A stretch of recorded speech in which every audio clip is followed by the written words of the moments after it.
And they're off. Mr. Banjo Man reared at the start and lost the rider. Showing speed along the inside is name of the game. C to Air. 3 deep is Have to Reload, and widest of all is Granger County. These four are separated by less than 2 lengths. It is a line of 4 across the track as they reach the half-mile pole. Name of the game has a neck in front of C to Air. Have to Reload is right there, 3 deep, and Granger County 4 wide as they go into the turn. Less than 2 lengths continues to separate them. The opening quarter was 22 and 2. Name of the game still with a short advantage. Have to Reload and Granger County are both about to overtake C to Air as they race midway around the turn. Ladies and gentlemen, if you are on the fence, we advise you back up as the loose horse is coming into the stretch. Less than a quarter of a mile to go, 3 across the track. It's Have to Reload in the center. Name of the game is trying to dig in along the fence in Granger County 3 deep. C to Air has room up the fence if good enough, but now Have to Reload puts the head in front of a stubborn Granger County. It's Granger County and Have to Reload. Granger County on the outside. Have to Reload digging in. Have to Reload. Granger County. Granger County gets the head in front. Granger County over Have to Reload, then name of the game in C to Air. 5.5 and 104 and 4.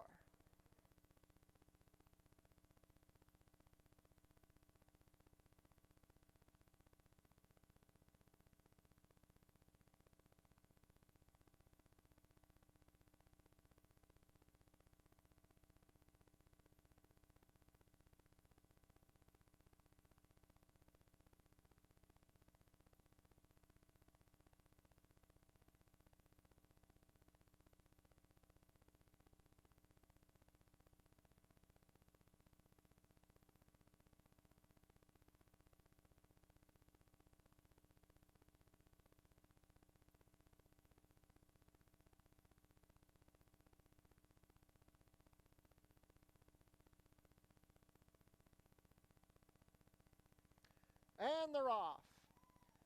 Rumors Fly broke well. Chrome's Angel also showing speed along the inside. Here comes Queen Gypsy. More Savvy going to be stalking the early pace. Born to be Good racing between horses with Little Fire. Rumors Fly is 4 deep after a good beginning. The early trailer will be Winya Bay. They race into the turn, and taking the lead, it is Queen Gypsy, racing a half length better than Chrome's Angel on the outside. Stalking from third on the inside is More Savvy. It's a length back to the pair of Born to be Good and Little Fire, who's racing wide, then 2 more to Winya Bay, who's overtaken Rumors Fly. The opening quarter was 24 seconds flat. They turned into the backstretch, and Queen Gypsy is making the pace a length better than long shot Chrome's Angel. More Savvy continues to watch from the inside, being passed by Little Fire 4 deep and Born to be Good. Then we have Winya Bay racing in 6th, and the trailer is still Rumors Fly. A half in 48 and 3, and the complexion has changed as Chrome's Angel has put the head in front with Little Fire 3 deep. Queen Gypsy is still right there. More Savvy has watched this all unfold in front of her. She's angled to the 2 path as Born to be Good begins to get going 3 deep. Queen Gypsy looks tired. Still 4 more lengths to Winya Bay and Rumors Fly. Less than 3 furlongs to travel. Little Fire putting the pressure on Chrome's Angel. Born to be Good is 3 deep as they race past 3 quarters in 1:13 and 3. More Savvy under a ride, needs somewhere to go. Queen Gypsy is still there. Winya Bay is inching closer, and Rumors Fly at the back. They swing for the drive. It's Little Fire. More Savvy looking for a split. Born to be Good. Chrome's Angel still there. Here comes Winya Bay down the far outside. Born to be Good has the lead. More Savvy still trying to split horses. Winya Bay is coming. It's Born to be Good. Here's More Savvy. Winya Bay coming. Born to be Good looking for the wire. Born to be Good holds on. It's Born to be Good. A photo for place between Winya Bay and More Savvy. Then Rumors Fly and Little Fire, 1 mile and 1/16 and 1:47 and 3.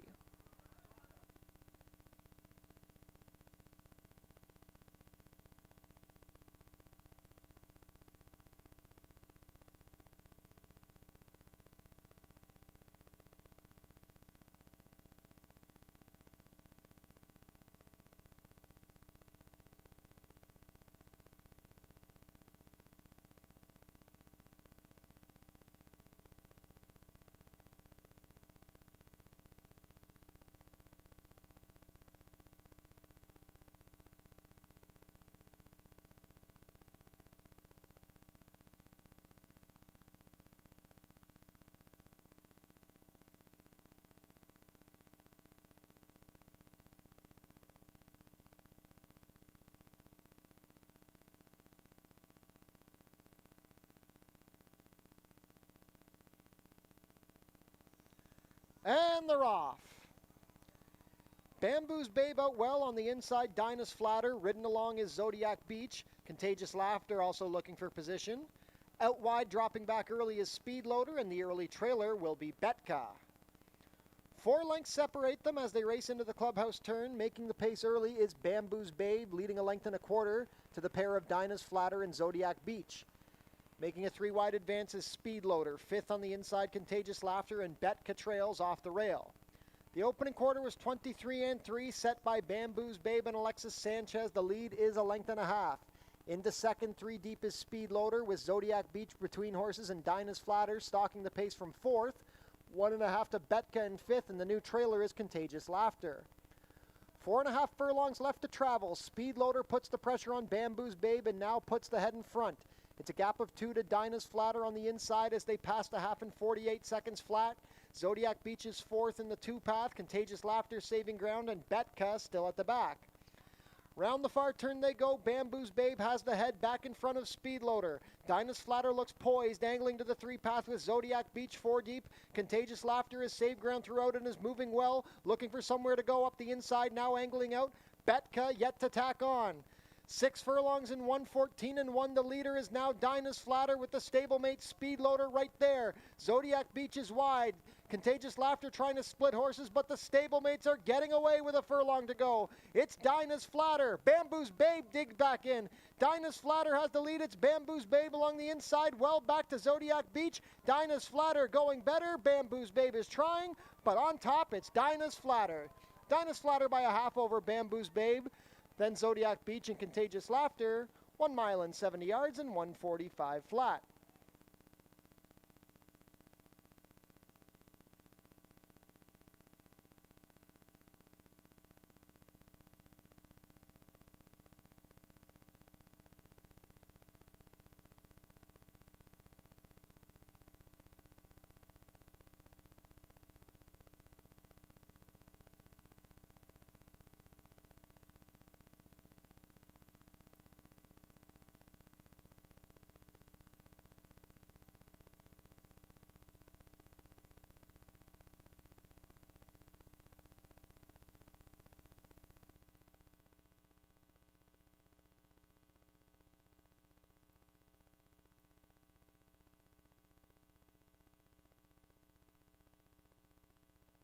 And they're off. Red Maple and Absolute Chairman both out a little slowly.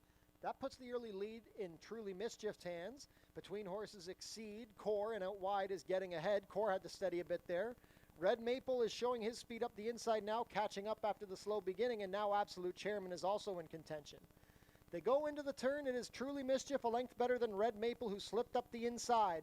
Absolute Chairman splitting horses with Exceed to his outside. Getting ahead is 4 wide, and the trailer is now Core.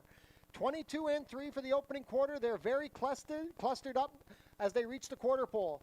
Truly Mischief still has a short lead. Absolute Chairman right there from the 2-path with Red Maple on the rail. Exceed is in the hunt and getting ahead. Here comes Core trying to re-rally. Truly Mischief has the lead with 1/8 of a mile to go, and he's opened up 2 lengths. Exceed trying to pull up an upset from second. Core is rallying, but Truly Mischief is getting away. Truly Mischief out in the middle of the racetrack going to win by 2. Exceed was second over Core, then Absolute Chairman, 5 furlongs in 58-2.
And they're off. A level beginning.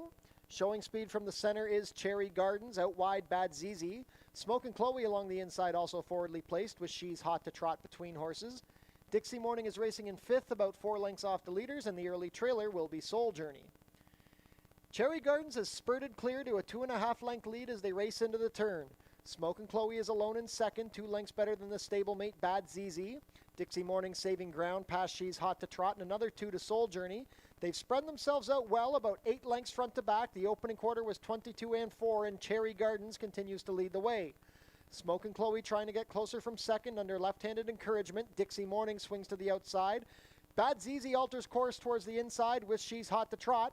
Cherry Gardens still has the lead, but it's down to 2.5 lengths. Here comes Dixie Morning down the far outside with Smoke and Chloe. Cherry Gardens is coming to a stop. Dixie Morning is finishing strongly. It's going to be Dixie Morning and Leo Salas. Dixie Morning by 2 over Smoke and Chloe, then She's Hot to Trot and Cherry Gardens. 5 furlongs and 59-1.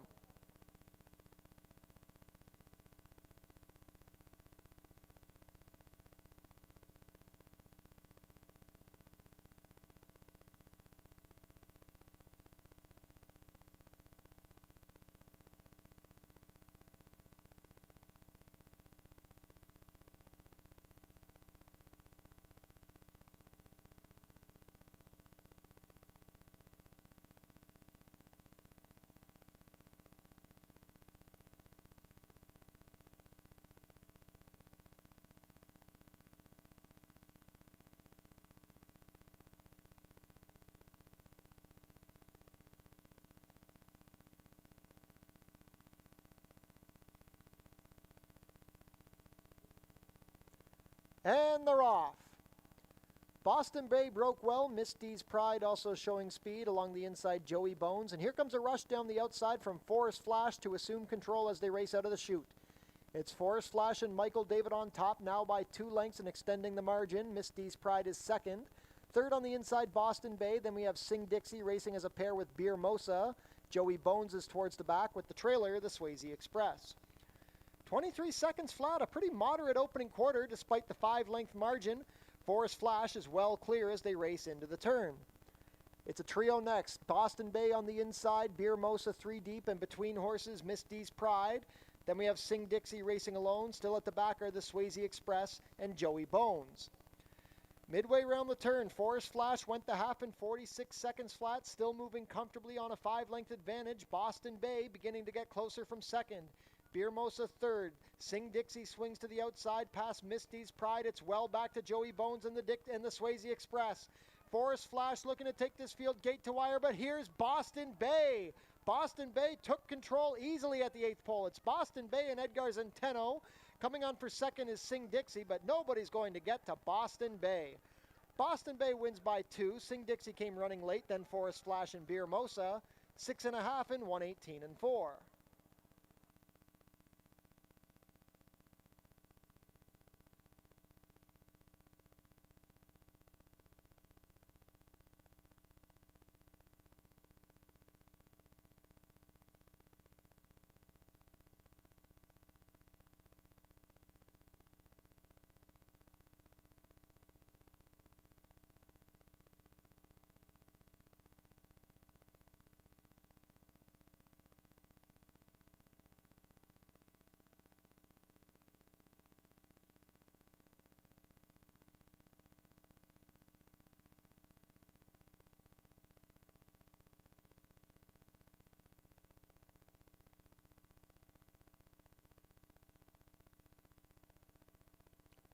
And they're off. Stumbling at the start was Heliconia. She is hopeful, also slow out of the gate.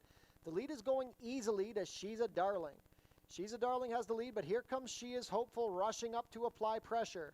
JMR Sweet Esme is racing in 3rd. Here comes Heliconia. 6 for a 9 saving ground from 5th, and the trailer is Motorin' Maggie.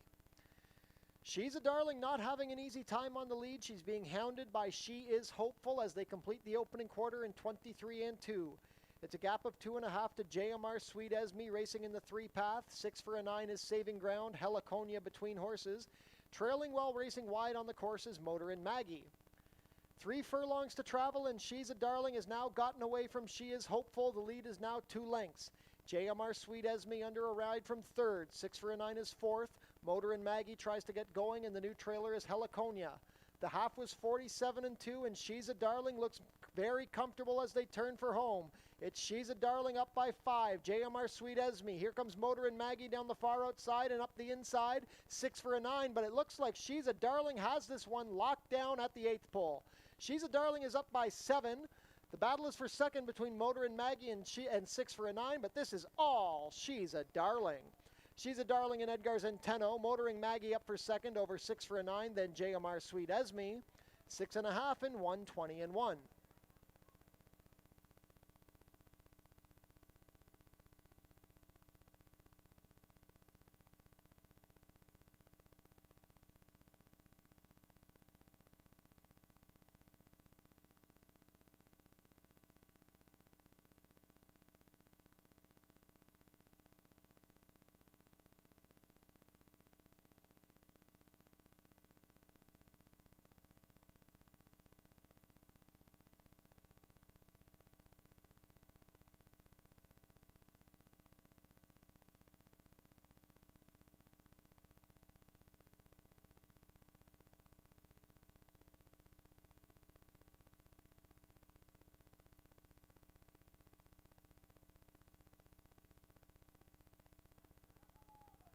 And they're off. A level beginning. Cadfael broke sharply with Princess Mayfair. Ernie's Martini between horses with Heat Merchant.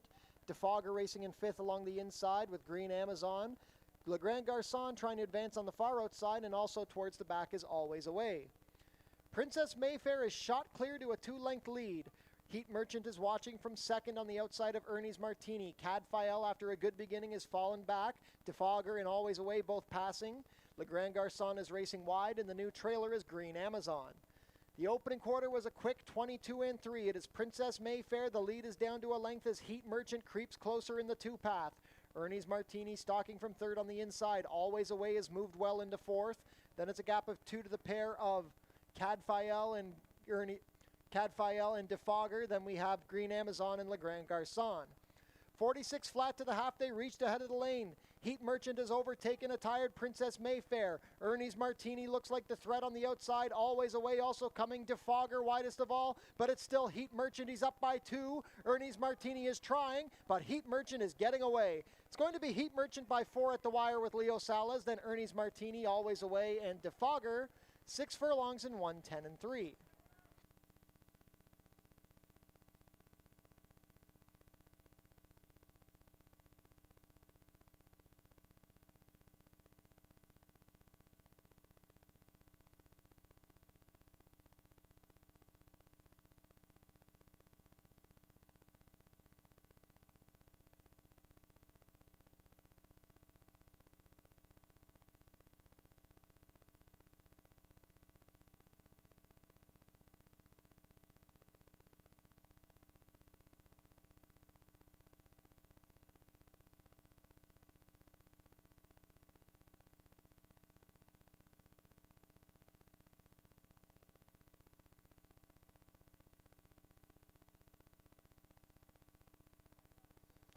And they're off in the Tour de Fort. Santiago Salsa broke slowly. Baytown Elvis going for the early lead with Kitty Holiday. The mare T'Pring also showing some early foot. Widest on the course is General Command, and now he is rushing, trying to get clear early. Phantom Jewel is in early striking range along the inside with Kitty Holiday racing to his outside. It's 2 more lengths to Nono's Little Boy in 6th. Then towards the back, we have Readout's Light and Santiago Salsa. They turned into the backstretch for the first time. The opening quarter was a quick 23 and 2, the pace being set by General Command. The lead is 4 lengths. Baytown Elvis racing in second, a length better than T'Pring, who's on the outside of Phantom Jewel. Then we have Kitty Holiday under a hold from 5th. 3 more lengths to Nono's Little Boy racing by himself. Then it's a gap of 6 to the trailing duo of Readout's Light and Santiago Salsa. General Command reached the half in 47 seconds flat. The lead is still 3.5 lengths. Baytown Elvis is in second. Phantom Jewel tugging at the rider from third on the inside, passing Kitty Holiday and T'Pring. Nono's Little Boy getting closer, then getting a bit closer from the back are Readout's Light and Santiago Salsa. They're spread out 8 lengths front to back as they reach the quarter pole for the first time. Baytown Elvis making an early move to take the lead from General Command. Kitty Holiday is right there with T'Pring racing wide, then Phantom Jewel, No Nose Little Boy, Santiago Salsa trails with Redoubts Light. 6 furlongs was 113 in floor, and now Baytown Elvis is up by 2. Kitty Holiday is into second. T'Pring moving comfortably from third with Phantom Jewel to her inside, then No Nose Little Boy. General Command has fell back quickly. He is now the trailer as Redoubts Light and Santiago Salsa pass. They cross under the wire for the first time. The opening mile, the fraction is not up yet, but the pace is being still set by Baytown Elvis. However, Kitty Holiday puts his head in front as they race into the clubhouse turn. Phantom Jewel is now into third. Fourth is No Nose Little Boy. T'Pring has been racing wide. She's in fifth. 2 lengths better than Redoubts Light, Santiago Salsa, and tailed off in last is General Command. 6 furlongs left to go in the Tour de Fort, and the complexion has changed once again. Kitty Holiday is up by 5 as Baytown Elvis has called it quits. The 2 threats are No Nose Little Boy and Phantom Jewel. The favorites are sharing second. It's well back to T'Pring in fourth. She must be 12 lengths off the leaders. About to be joined by Santiago Salsa. Baytown Elvis is tired. Redoubts Light hasn't done anything, and General Command is out of the race. A half mile left to travel. Up the inside, Phantom's Jewel, and on the outside, No Nose Little Boy. They swarm Kitty Holiday. It is well back to T'Pring, who's been passed by Santiago Salsa as they race into the turn. 3 furlongs to go in the Tour de Fort, and No Nose Little Boy moving powerfully. The lead is 3 lengths. Phantom Jewel has looked a threat throughout, but he looks outclassed with a quarter of a mile to go. It is No Nose Little Boy. No Nose Little Boy giving them the slip at the quarter pole. He's up by 4. Second is Phantom Jewel. Well back in third, Kitty Holiday. It's a distance to the rest, Santiago Salsa and T'Pring. No Nose Little Boy trying to hold on. The lead is 4. Leo Salas has this one well wrapped up. Phantom Jewel is second. It must be 10 more lengths to Kitty Holiday. The rest are a 16th of a mile out of it. No Nose Little Boy and Leo Salas, much the best in the Tour de Fort. No Nose Little Boy by 5. Phantom Jewel second. Kitty Holiday coming across in third. Fourth is going to be Santiago Salsa, then T'Pring. 2 miles and 70 yards and 3:33 flat.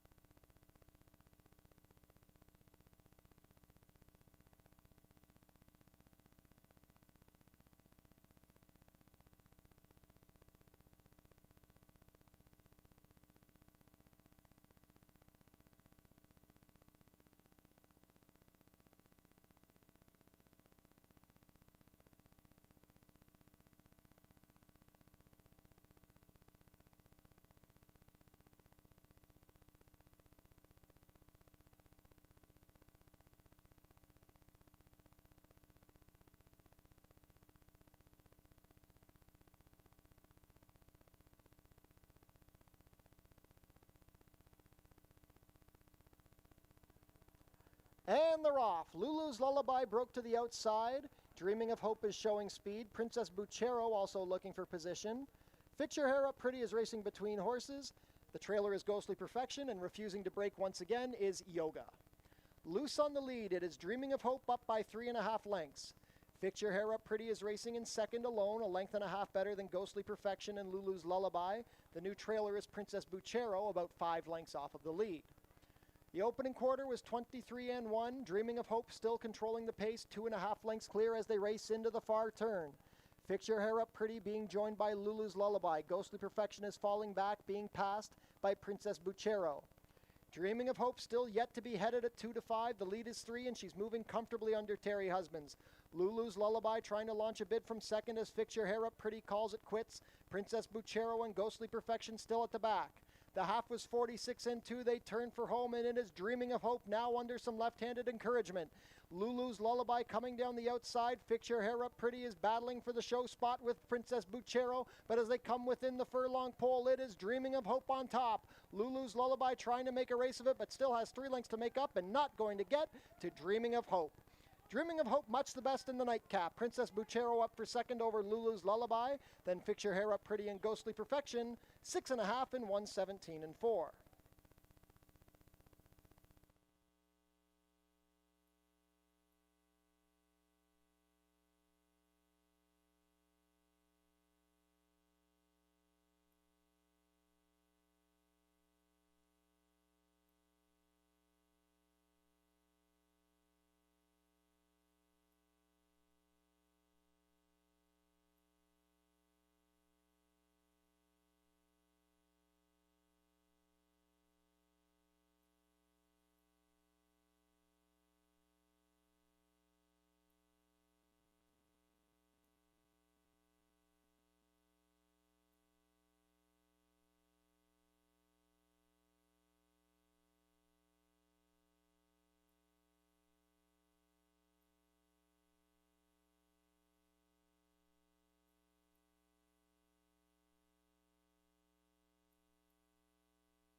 Ladies and gentlemen, welcome back to Fort Erie Racetrack for the 128th season of thoroughbred horse racing here at the Border Oval.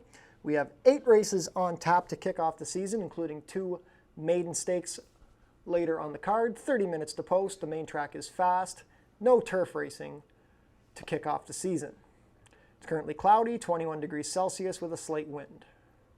Visit our website, forterieracing.com, for information about everything going on here this season. Tune into the pre-race show to get info about the track conditions, scratches and changes, handicapping selections, and info about upcoming races and events. Racing will resume next Tuesday, June 3rd. First post will be 4:30.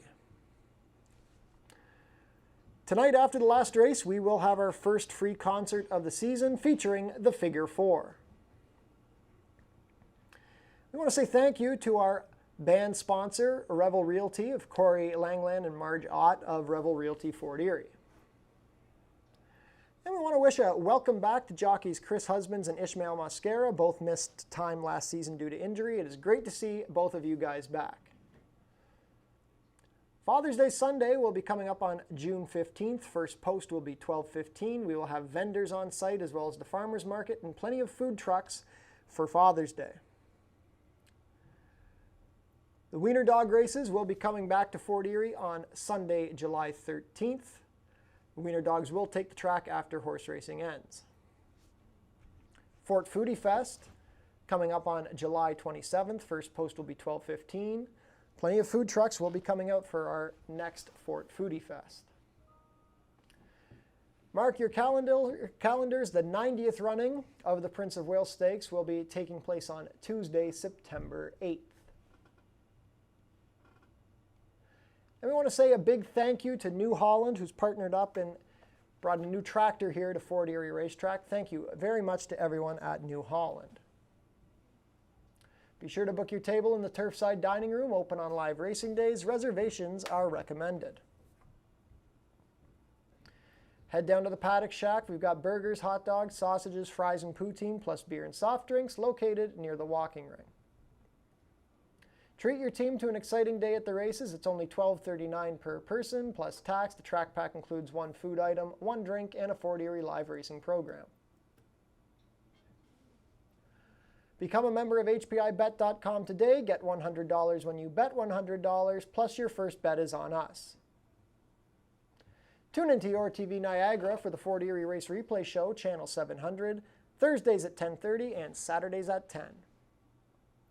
Smoking is allowed in designated areas only at Fort Erie Racetrack. No food or beverage are allowed in these areas, and no cannabis is permitted on the property. Changes coming up for today's card. In race 1, we have an overweight on the number 6, Lulu's Lullaby, 4 pounds over at 121. Disregard the scratch of Boston Bay. Boston Bay will be competing in race 1. In race 2, we have a vet scratch of the number 3, Silver Bullet Lady. Take out the 3. No changes in race 3. Race 4, the Sprint into Summer Cup. We have an overweight on the number 3, Sweeping Red, 1 pound over at 121. Disregard the scratch of Ernie's Martini in race 5. There are no changes in race 5. No changes in race 6. In race 7, the Summer Solstice Cup, disregard the scratch of the number 4, Faithful Gift. Faithful Gift will be competing. We have an overweight on the number 6, Speedy Lady, 1 pound over at 121. In race 8, Stewart scratch of the number 2, Exceed. Take out Exceed from race 8.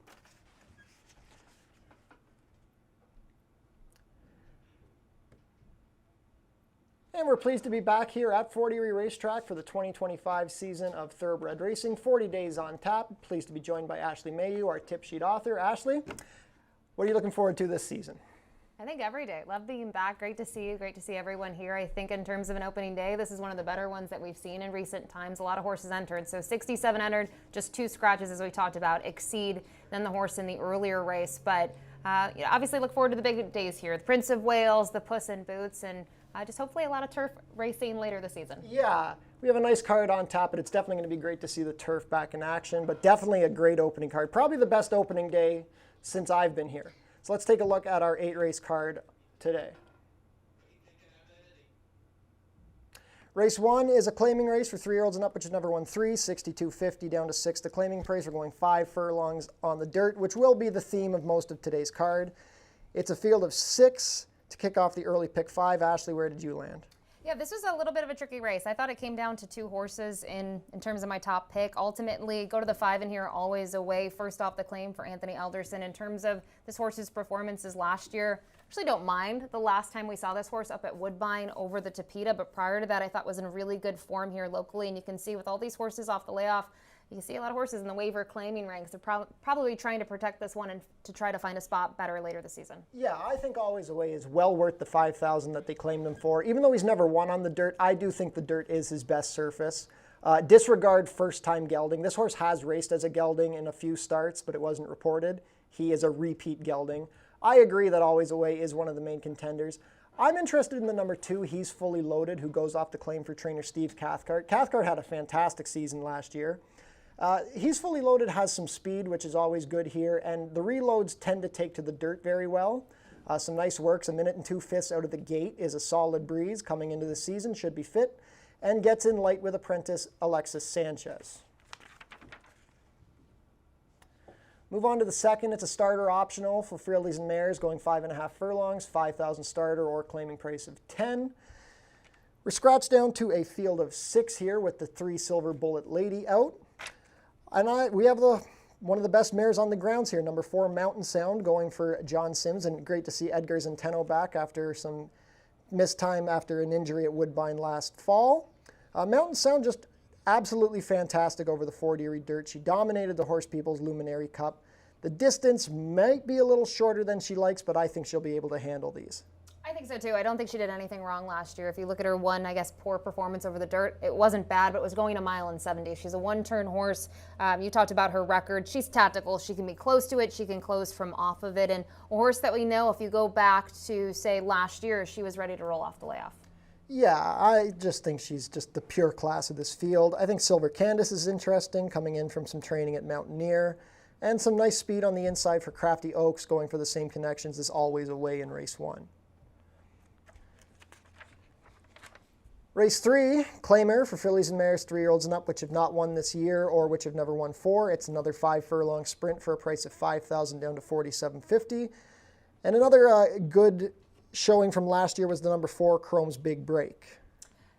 Horse of the year, and claiming horse of the year, just had a really impressive season, and you could have claimed her for $4,000. And I don't know when they claimed her if they thought she would go on to do what she was able to do, but we can see here we're all in agreement. She's the horse to beat. Is quick, but we've seen that she could potentially rate as well. So I think in terms of heavy favorites on the card, she's going to be one of them. Yeah, interesting to see Alexis Sanchez, who had a lot of luck with Chrome's Big Break last year, land on Natasha's Business. Instead, Melanie Pinto will pick up the mount for Chrome's Big Break, but it is very difficult to win 6 races in a 40-day season.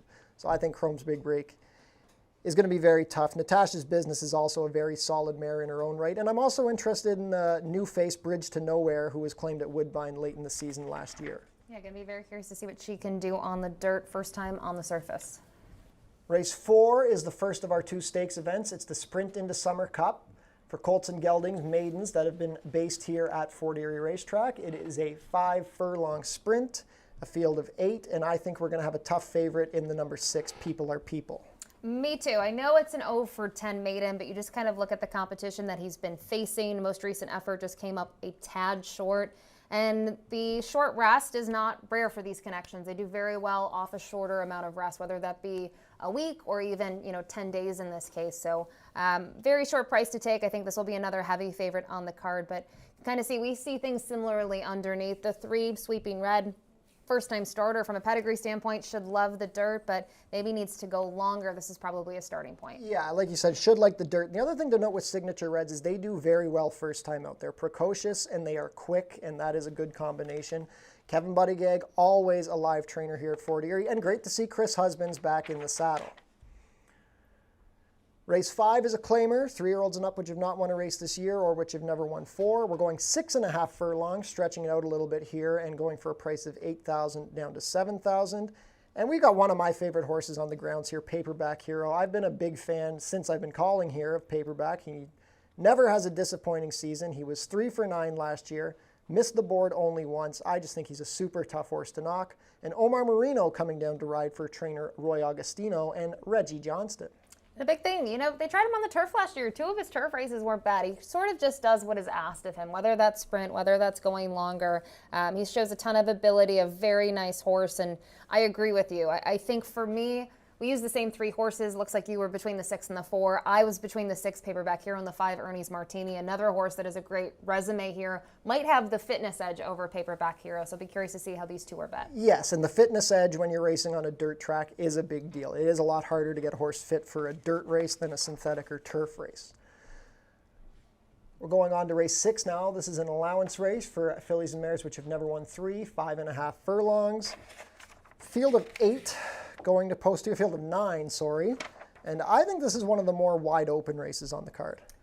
I do too. And another one that I'm really curious how this race is going to be bet. Anthony Adamo and Icon Racing, they have the 4 Crimson Knights and the 5 Legally Charitable. And out of those 2, I side a little bit more with the 5 Legally Charitable. This one fresh off the claim, I think in terms of trip, might be a little bit more tactical, a little bit quicker, and I think that could be beneficial on the surface. Yeah, I agree that the Adamo Icon horses are going to be tough. They both have races under their belts at Woodbine. Legally Charitable has some dirt experience down at Oaklawn.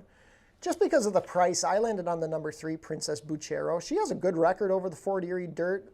You know, she ran 3rd in an allowance race last year behind Forest B and Dreaming of Hope, and she's winter raced at Gulfstream, so we know she's got the fitness.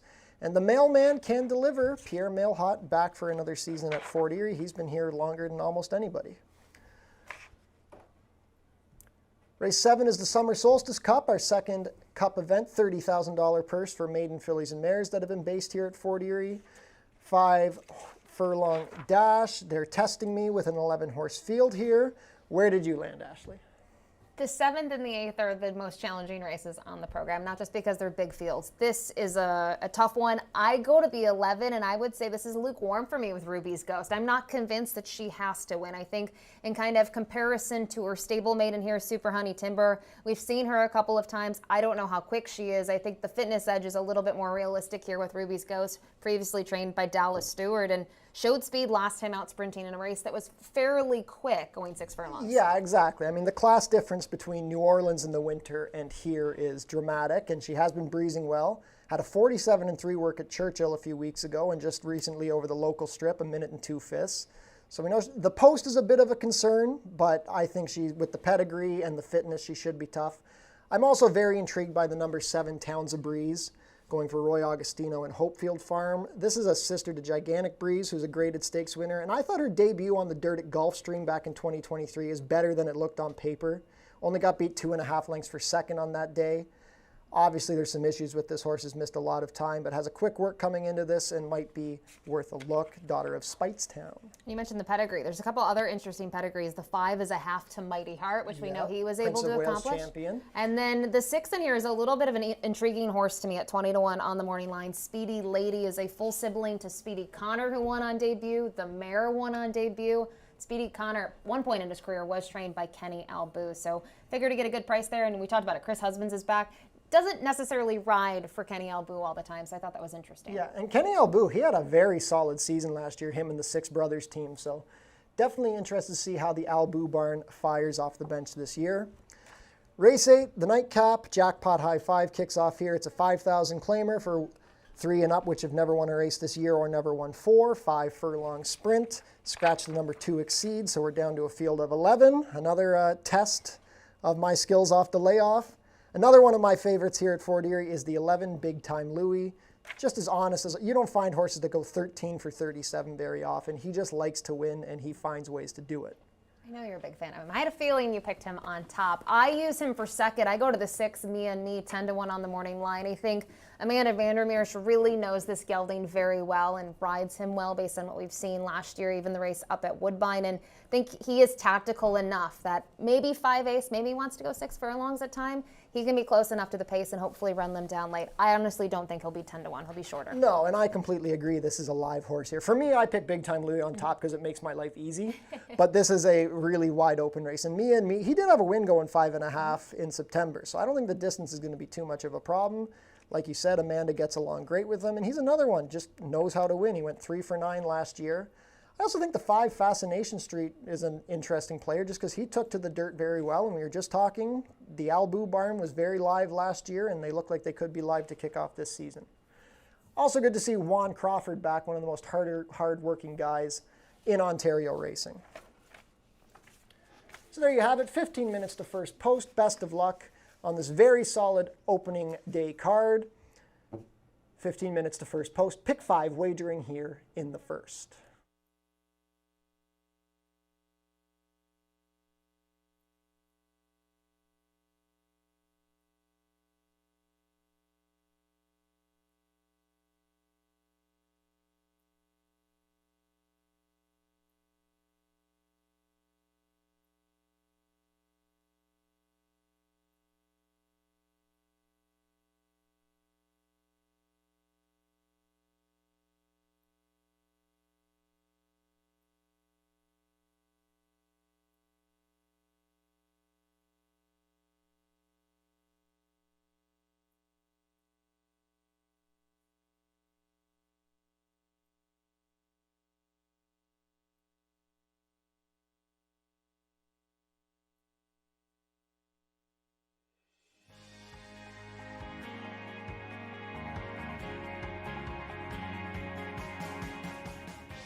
It's easy to make a bet on HPIBet.com. Follow these simple steps and you'll be betting in no time. First, go to the HPIBet.com website. Sign in to your HPIBet account. Find the track and race you want to bet on. Click on the Place Bet button. Click on the bet type you want to wager with. Click on the amount you want to wager. Click on the horse you want to wager on. Click on the green Place Bet button. Review your bet confirmation information. It's all done. Remember, all this can be done on most mobile devices. Now cheer on your pick to victory.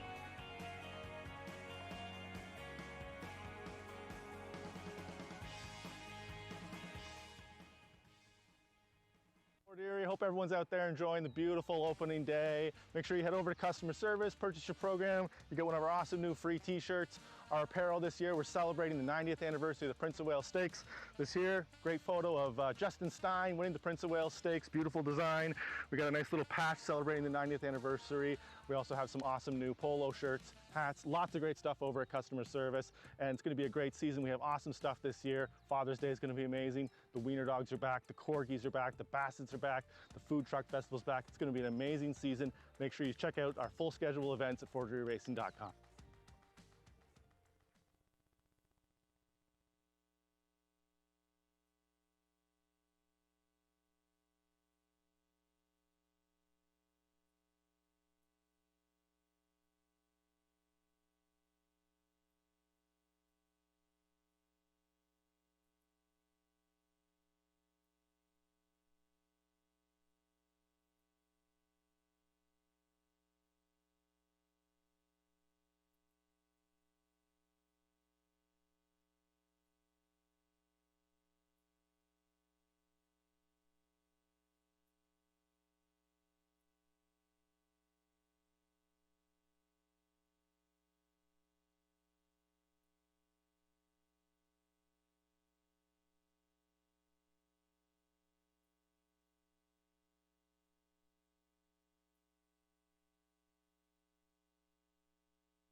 Welcome back here to Fort Erie Racetrack. Another live racing season ahead of us with an 8-race program on tap. And let's jump right in here to the opening event, a claiming event, claiming price of $6,250.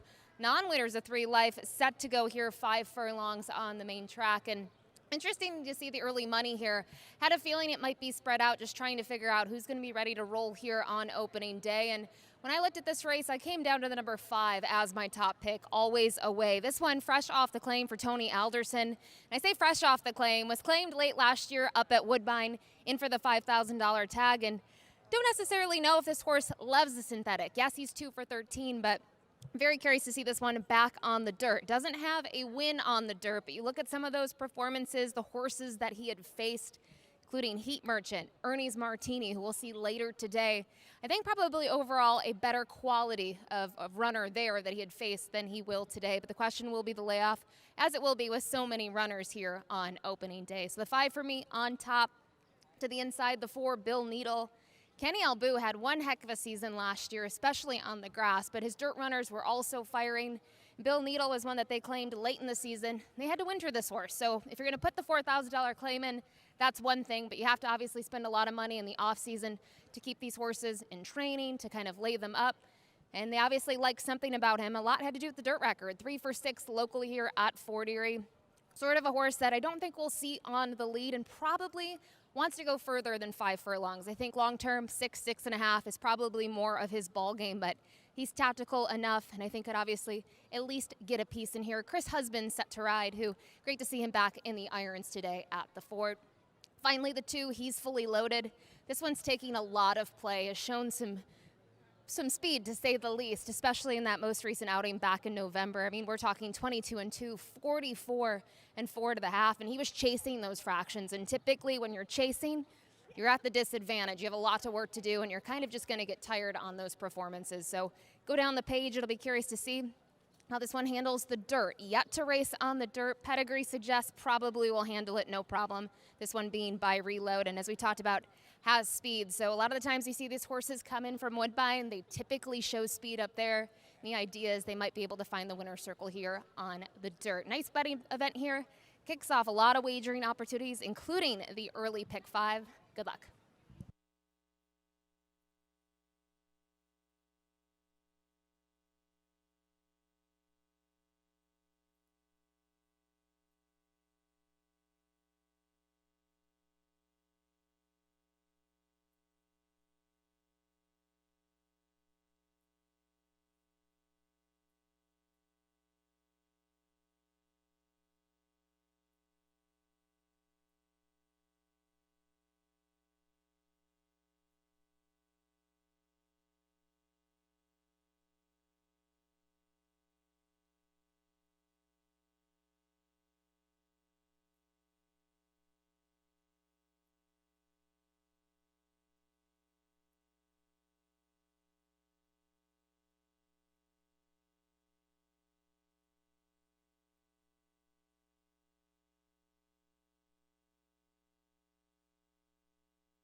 Field is making their way on track for today's first race. Race 1 is a claiming race for 3-year-olds and up, which have never won 3 races. Going for a claiming price of $6,250 down to $6,000. We're traveling a distance of 5 furlongs, competing for a purse of $19,800. Race 1 offers win, place, show, exactor, 20-cent try, double, 20-cent super, 20-cent pick 3, and 20-cent early pick 5 wagering.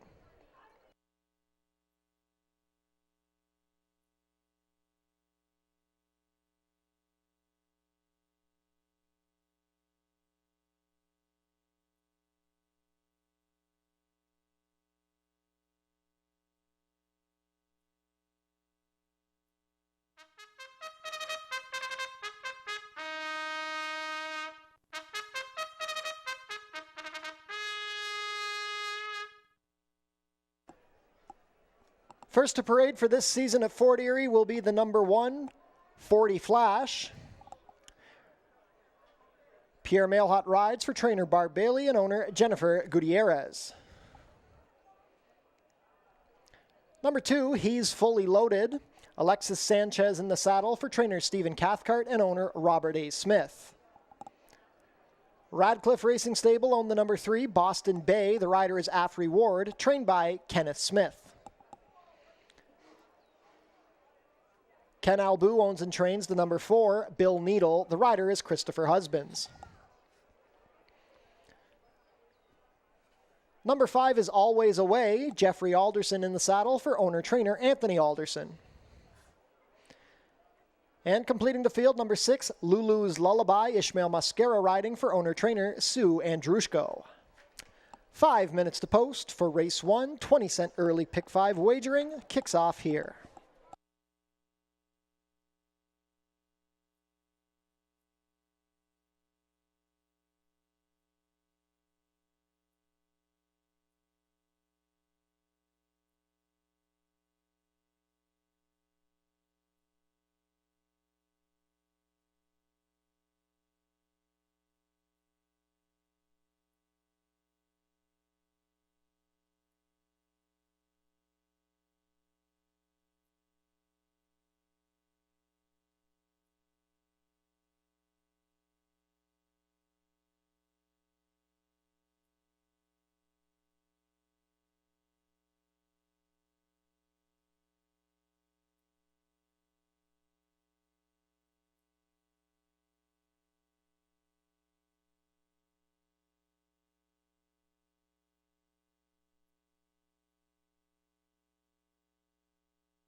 Down to 3 minutes to post.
Starting gate is in position. We're down to 1 minute to post.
Field for race 1 is approaching the starting gate. Last call to get your race 1 wagers in. Early pick 5 wagering kicks off here.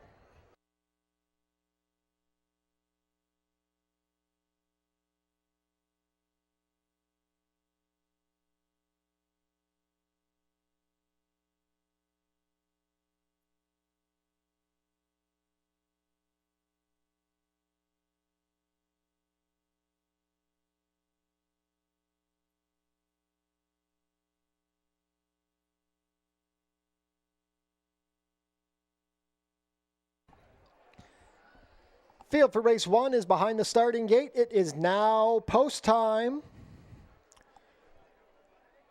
First to load, 40 Flash and Pierre Mailhot.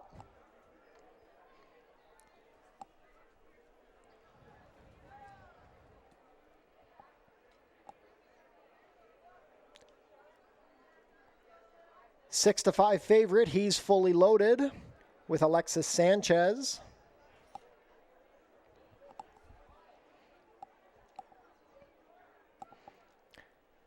Jockey Affrey Ward makes his Fort Erie debut aboard Boston Bay. Welcome back to Chris Husbands. He's on Bill Needle. Always Away with Jeffrey Alderson. And welcome back to Ishmael Mascara, who's aboard the mare, Lulu's Lullaby. All set. And they're off for the 128th season of racing at Fort Erie Racetrack. It was a perfect beginning. He's Fully Loaded, showing speed, but being pressured by Boston Bay. These two have opened up 2 lengths on 40 Flash, who's racing on the inside of Always Away. Then another 3 lengths back to Bill Needle, and the early trailer is Lulu's Lullaby. They roll into the turn. It's He's Fully Loaded, who's shaken 2 lengths clear of Boston Bay. 40 Flash asks for a little more from third as they pass the quarter in 22 and 2. Momentum on the outside from Always Away, who's bet down to 8 to 5. Well back to Lulu's Lullaby, who tries to get a rally going past Bill Needle. Less than a quarter of a mile to go. They swing for home, and it's He's Fully Loaded. He's Fully Loaded up by 2 and asks for a little more. Boston Bay trying to come back. Always Away is stalled a bit down the outside. The half was 45 flat. He's Fully Loaded, shook clear early, and he's not going to be headed in the final 16th of a mile. It's He's Fully Loaded by 2. Always Away second, then 40 Flash in Boston Bay.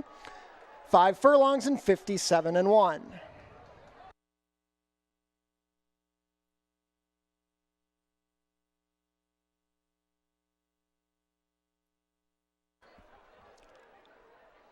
Unofficial in the opener, the winner is number 2, He's Fully Loaded. Second is the 5, Always Away.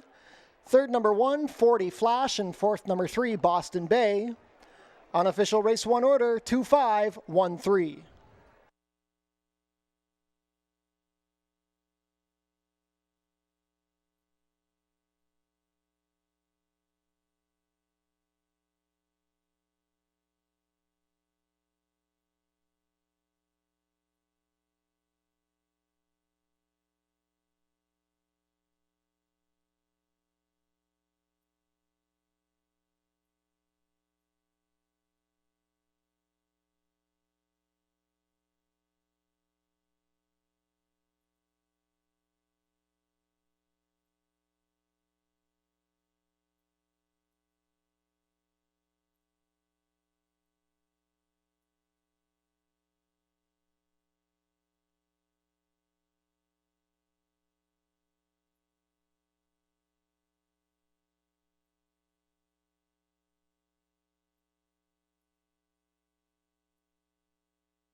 And now returning to the winner's circle, the unofficial winner of today's first race, number 2, He's Fully Loaded. He's Fully Loaded is a 6-year-old dark bay or brown gelding by Reload out of Meraxas, bred here in Ontario by Mark Mainprize. Ridden to victory today by apprentice Alexis Sanchez, He's Fully Loaded is trained by Steve Cathcart for owner Robert A. Smith. Third lifetime win in 20 starts for He's Fully Loaded. He goes gate to wire in his Fort Erie debut, completing the 5 furlongs in a time of 57-1. Congratulations to the connections of He's Fully Loaded. Hold all tickets until race 1 is made official.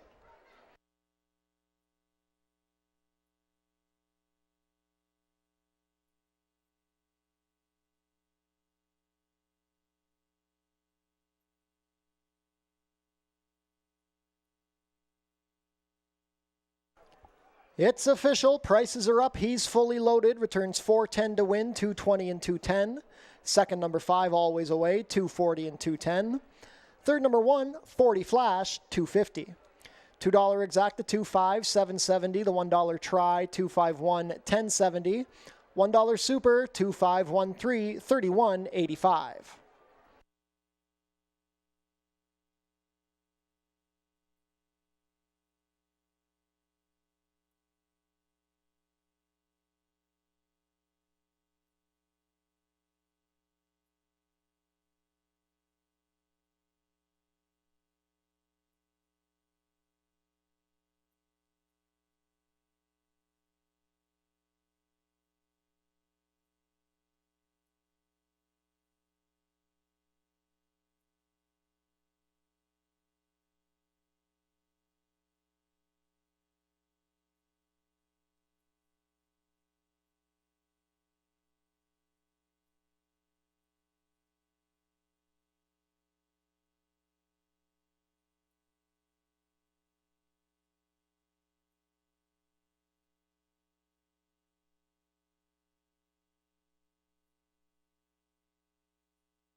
And we'd like to wish a very happy birthday to Stephen, who's on track celebrating with us today. Happy birthday, Stephen, from all of your friends and family here at Fort Erie Racetrack.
Race 2 up next, a starter optional claimant event set to go 5.5 furlongs here on the main track. And as we look at this group, you think you have to start with the logical horse in here, the number 4, Mountain Sound. This one trained by trainer John Sibbs. Obviously, her resume speaks for itself last year. 4-time winner, all of those performances locally here sprinting. And her 2 non-wins, one of which was here, a 3rd place finish. Different ball game, going 1 mile and 70. They wanted to try her going long, really respect that, but I think she has sort of stamped herself as a one-turn horse. And even her next start, tough spot to be up at Woodbine. She had to get on that surface, very different than here. She was still able to close from last, which is something that, yes, she's a closer. I don't know if she necessarily wants to be dead last in a 10-horse field. So still a very credible 4th in that event where she was not favored at all. She was 12-1 in that race. So I just think different ball game. Gets back here on the dirt, should be ready to roll. Last year coming into kind of her first race, she was fresh off the claim for these connections, and she certainly put in a monster performance, won by 6 1/4. So Mountain Sound is the horse to beat. If you look at some others, the number 1, Crafty Oaks, this one for Tony Alderson, did some shopping late last year up at Woodbine. She was one of those purchases. She exits a win. Now, she was only in for 5,000 in that event, but she showed a lot of speed. She draws the inside in here, and I think with that in mind, they claimed her thinking she's going to be a dirt horse. She is by the big beast. Her speed might be able to carry her here. I'm kind of watching her. I have to say she's very well behaved here in the paddock. Curious to see how she will be heading out to the racetrack, but to me, all systems a go based on what we're seeing here out in the walking ring. And finally, the 5, Blazing Sky. Little bit of a wild card in here. Has tried the dirt, and I do realize 0 for 8 on the dirt in her career, but has some performances where she's been all right. A lot of them have been on the grass or on the synthetic, but you look at the workouts, she's fired some bullets, typically at the shorter distances, 3 furlongs. We don't see necessarily bullet drills for 4 furlongs, but very curious to see what the tactics will be. I don't think she'll necessarily be forward in this race. She'll be trying to close from off of it. And if we look at the opener today, Speed did very well. He's fully loaded, went to the front and stayed in front. And that's something that we could see here. And maybe the 5 will have to work out a trip against what we'll see typically here in a 5.5 furlong dirt sprint. But willing to use this one, especially if she offers a value on the board. But the top pick goes to the morning line favorite, the 4, Mountain Sound here. Will look to add to her very impressive resume here locally on the main track.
Field is making their way on track for today's second race. Race 2 is a starter optional claiming event for fillies and mares 3-year-olds and up, which have started for a claiming price of $5,000 or less in the last 2 years, or going for a claiming price of $10,000.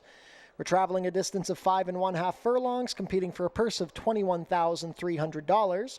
Race 2 offers win, place, show, exactor, 20-cent try, double, 20-cent super, 20-cent pick 3, and 20-cent early pick 4 wagering.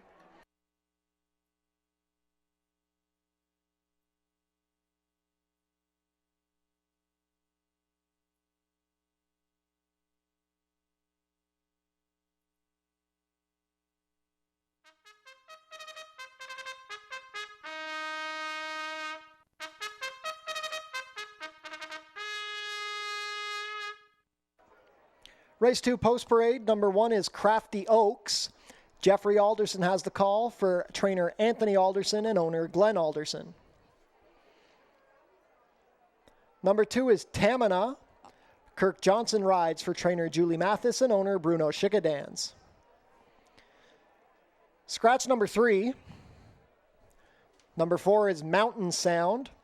Edgar Zenteno has the call for trainer John Sims, who owns in partnership with Denise Carpenter. Number 5 is Blazing Sky. Leo Salas riding for trainer Roy Augustino and owner Michael Bellissimo. Completing the field, number 6 is Silver Candace. Ishmael Mascara pilots for trainer Julie Mathis and owner David Mathis. 1 minute to post for race 2. Early pick 4 wagering kicks off here.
Starting gate is taking position. Not much time left to get your race 2 wagers in.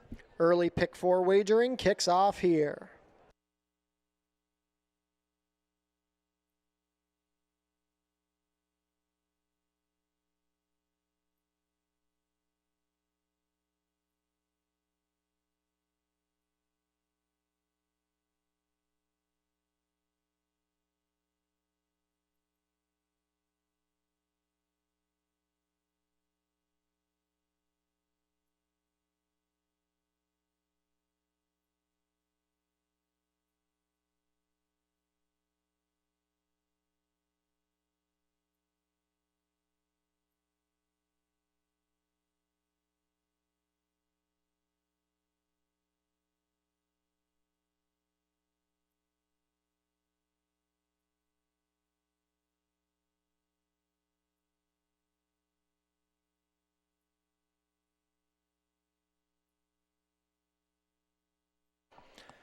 Field for race 2 is behind the starting gate. It is now post time.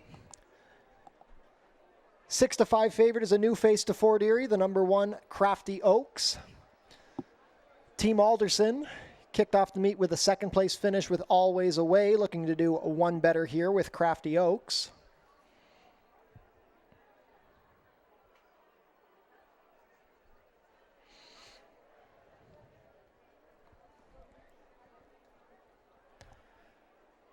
Crafty Oaks and Jeffrey Alderson first to come up. Tamina, Kirk Johnson, wearing the silks of last year's leading owner Bruno Schickadans.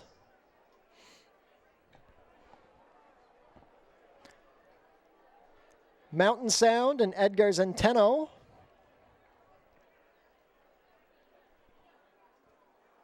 Tamina backs out.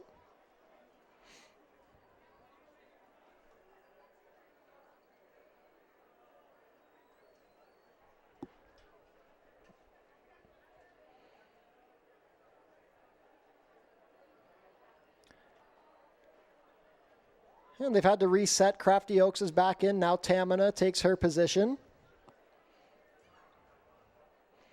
Mountain Sound, now the 6-5 favorite. Blazing Sky and Leo Salas. Last up will be Silver Candice with Ishmael Mosquera. Silver Candice goes in and we are all set. And they're off. Silver Candice out sharply from the outside along the rail. Crafty Oaks also showing speed. Tamina is going to race from third on the outside. Mountain Sound dropping back early with the early trailer, Blazing Sky. It's the gray mare, Silver Candice, who's gotten clear to the rail from the outside post, but here comes Crafty Oaks to put the pressure on. They race within the half-mile pole. Tamina in a stalking position from third, just 2 lengths off the leaders. The opening quarter was a very quick 21-4. It's then 3 more lengths back to Mountain Sound, who's going to have pace to rally into, and Blazing Sky asked for more at the back. Silver Candice still moving quickly on the front end. She's opened up a length and a half on Crafty Oaks. Tamina off the rail. Mountain Sound also rallying wide, and that takes out Blazing Sky. They swing for the drive, and it's Silver Candice. She's still moving comfortably, but Crafty Oaks is finding more. Crafty Oaks ranging up to Silver Candice as they race within the furlong pole. Not today for Mountain Sound. Crafty Oaks and Jeffrey Alderson drawing clear in the home stretch. It's Crafty Oaks, much the best. Silver Candice going to hold second. A photo for show between Mountain Sound and Tamina. 5.5 in 103-2.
And now returning to the winner's circle, the unofficial winner of today's second race, number 1, Crafty Oaks.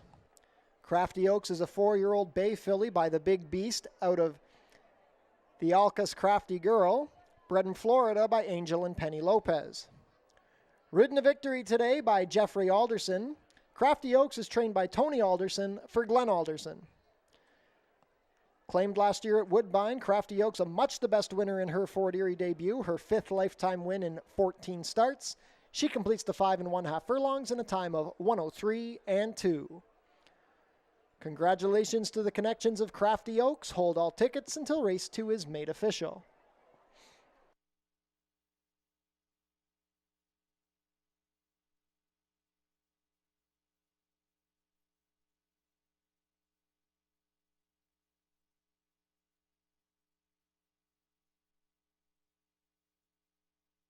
And race 2 is official.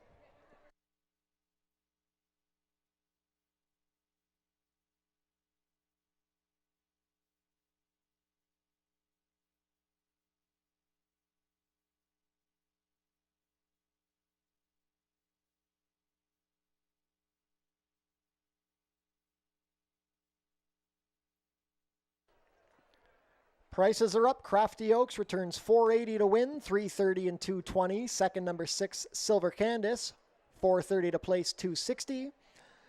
Third, number 4, Mountain Sound in the photo, $210 to show.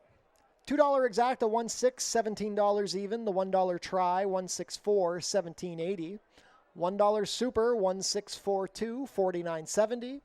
And the $2 double, $2.1, $7.70.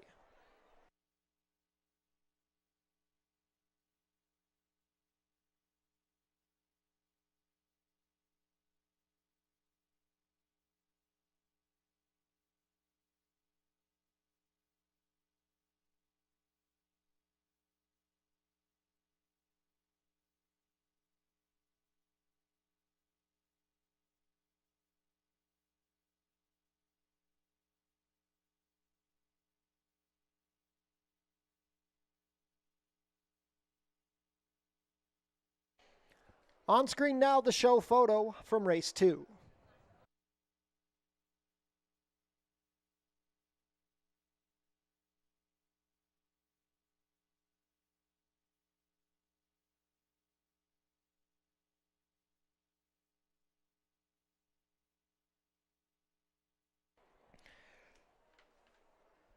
Father's Day Sunday is June 15th, and we will be racing. First post will be 12:15 for one of the most popular days at Fort Erie Racetrack. We will have vendors on site, the farmers market, as well as many food trucks. Wiener Dog Day will be Sunday, July 13th. Admission is free. The Wiener Dogs will take the track after the last horse race of the day.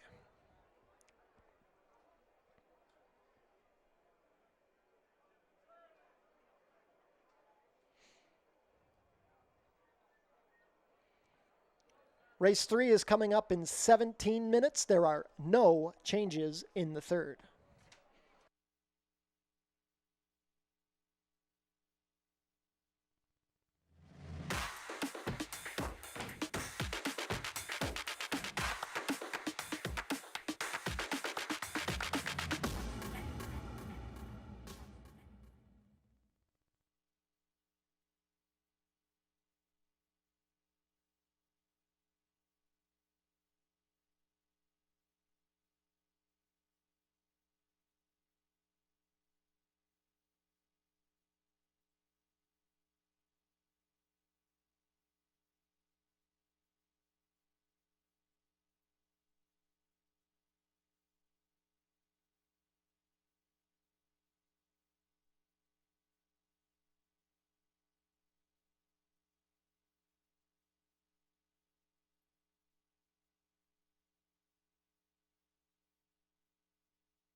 Attention to everyone on track with us here today.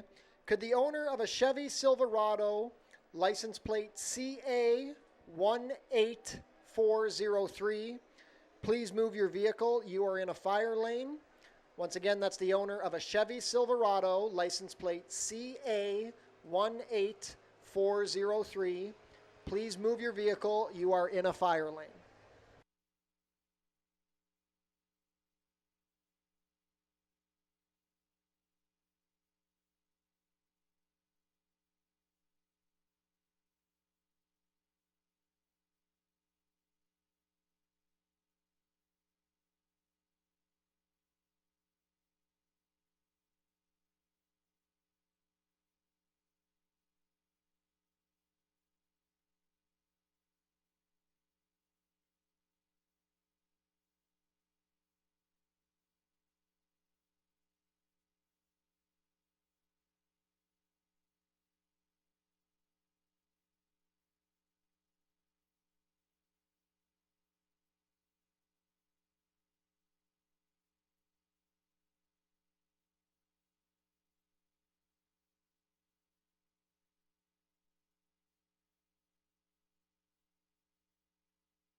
Race 3 up next. 5 furlongs is the distance for these fillies and mares. $5,000 is the claiming price, and pretty competitive event. I think in terms of betting support, we'll see the 2 Bridge to Nowhere take a lot of money, as well as the 4 Chrome's Big Break. And have to start with that mare based on the campaign that she had here last year in 2024. Just a force to be reckoned with when you look at her resume in terms of her wins.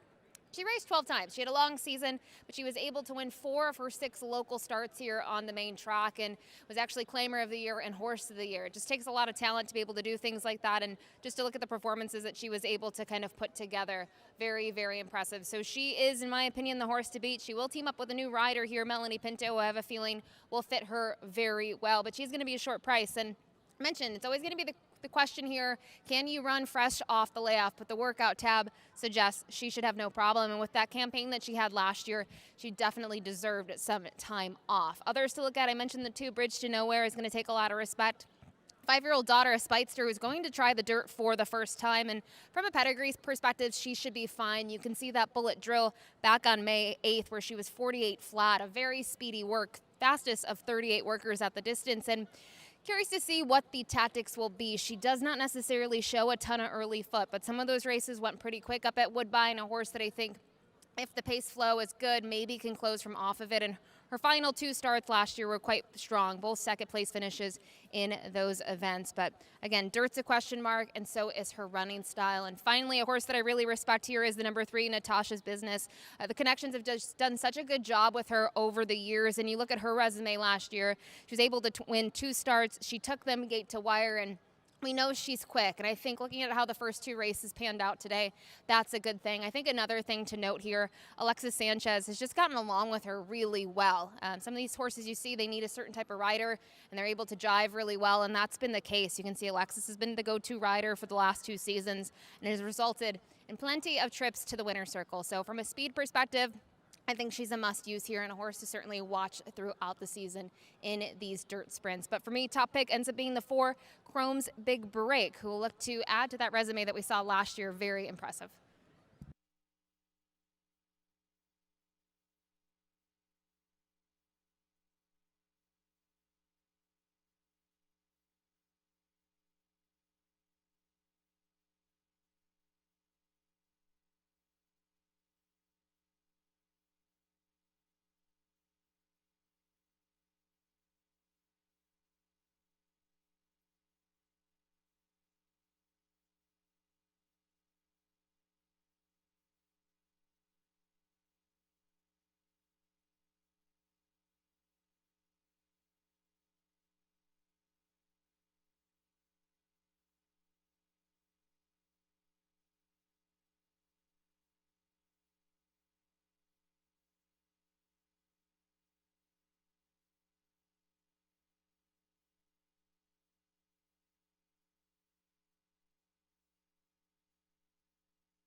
Field is making their way on track for today's third race. Race 3 is a claiming race for fillies and mares 3-year-olds and up, which have not won a race in 2025 or which have never won 4 races.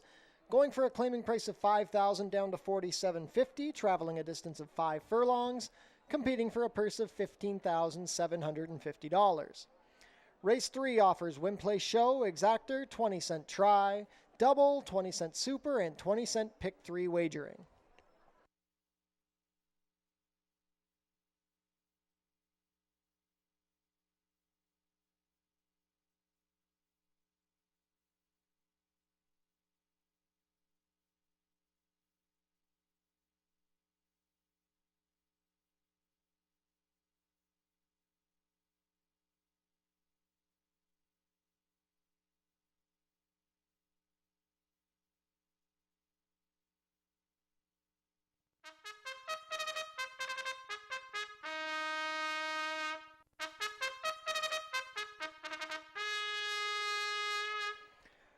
Race 3 post parade. Number 1 is Heading West. Kirk Johnson rides for trainer Julie Mathis and owner Bruno Schickadans.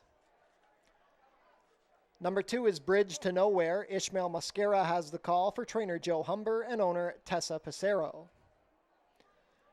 Number 3, Natasha's Business. Alexis Sanchez riding for trainer Sharon Chicato, who owns in partnership with Diane Nellist. Pierre Crete owns and trains the number 4, Chrome's Big Break. The rider is Melanie Pinto.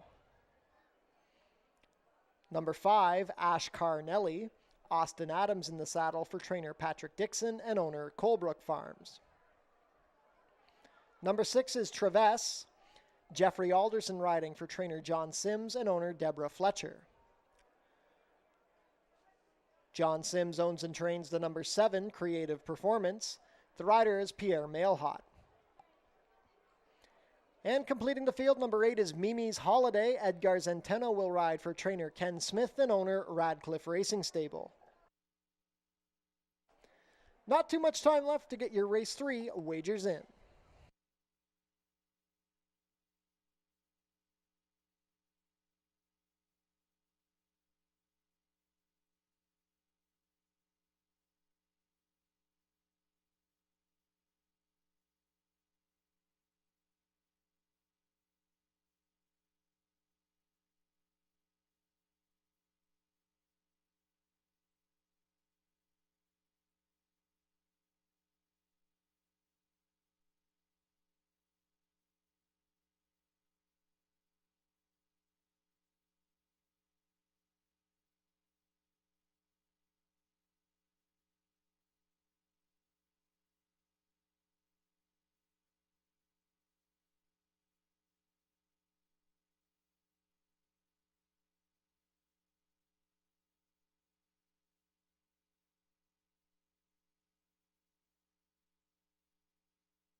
Field for race 3 is approaching the starting gate. Last call to get your race 3 wagers in.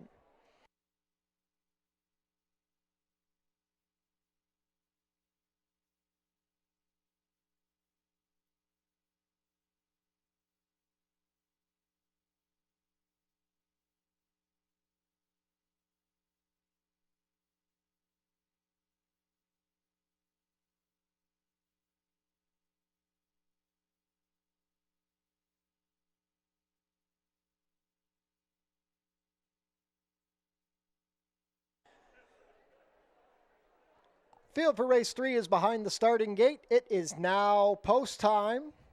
8-5 favorite is the number 6, Traverse, making her Fort Erie debut in from Gulfstream Park. Solid field of 8 filly and mare claimers set to go here. First up will be Heading West with Kirk Johnson. Bridge to Nowhere will make her Fort Erie debut under Ishmael Mascara.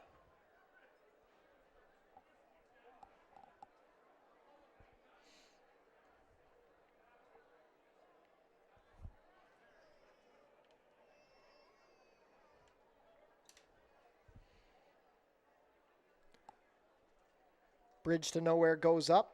Natasha's Business with Alexis Sanchez.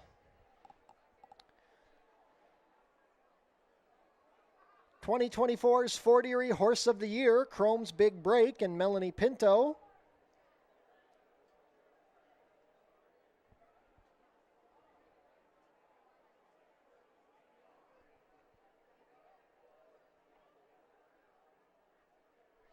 Daughter of California Chrome.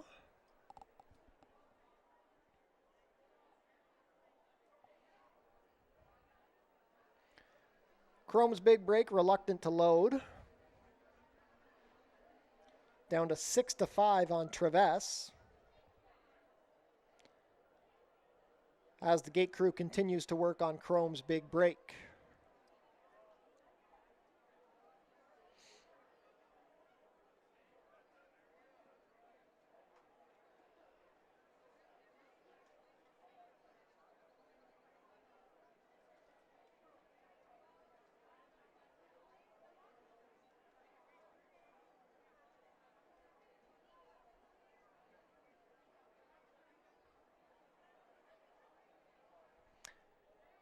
And Chrome's Big Break still not wanting to load. 4-5 now on Traverse. The others wait patiently.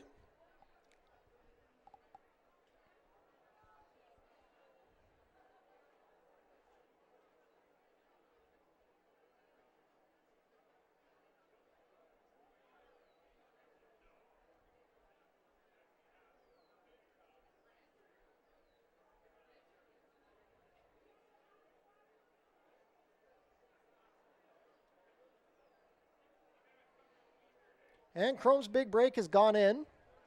Next up is Ash Carnelli with Austin Adams. 4-5 favorite Traverse. Jeffrey Alderson looks for a race-to-race double. Creative Performance, Pierre Mailhot to gate 7. Last in will be Mimi's Holiday and Edgar Zenteno. All set. And they're off. A very level beginning. Showing speed from the outside is Traverse. Along the rail is Heading West. Also forwardly placed Natasha's Business. And between them, Chrome's Big Break is right there. On the inside, Bridge to Nowhere stalks the leading quartet with Mimi's Holiday wide on the course. Hard ridden early at the back is Ash Carnelli, who trails in tandem with Creative Performance. Into the turn they go. It is Chrome's Big Break with a narrow advantage over the 1-5 favorite Traverse. They went the quarter in a contested 22-1. Natasha's Business landed in a stalking spot 3 lengths back from third as Traverse takes the advantage from Chrome's Big Break. Bridge to Nowhere is going to try and rally up the inside past Heading West and Ash Carnelli, but they turn for the drive, and Traverse moving comfortably on the lead. Chrome's Big Break is tired. Here comes Bridge to Nowhere with a late rally, going to try and make a race of it. Traverse still moving comfortably. She's up by 4. Bridge to Nowhere into second, but she's not going to get close to Traverse. Traverse, Jeffrey Alderson gets a race-to-race double. Bridge to Nowhere second. Then Ash Carnelli and Chrome's Big Break, 5 furlongs in 57-1.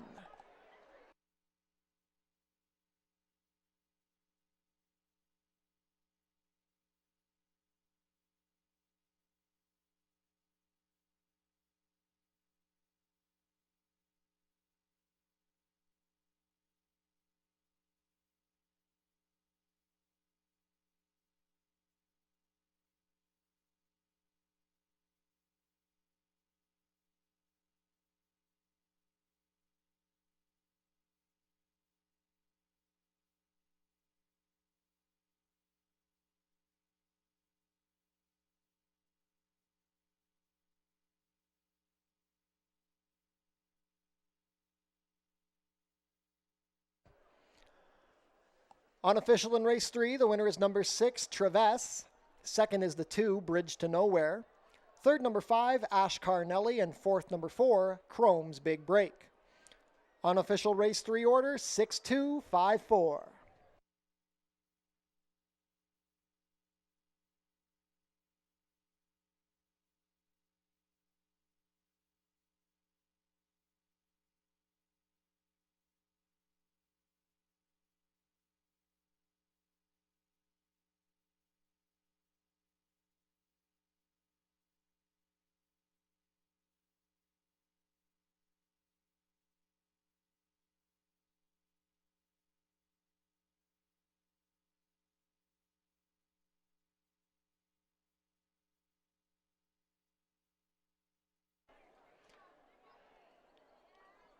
Now returning to the winner's circle, the unofficial winner of today's third race, number 6, Traverse.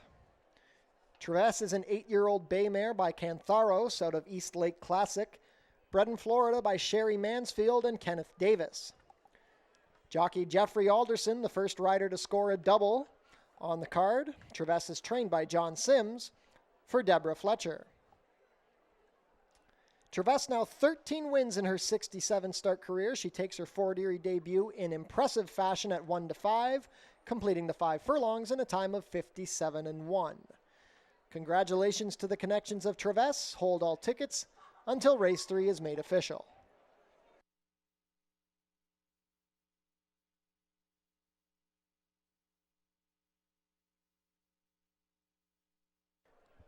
And race 3 is now official.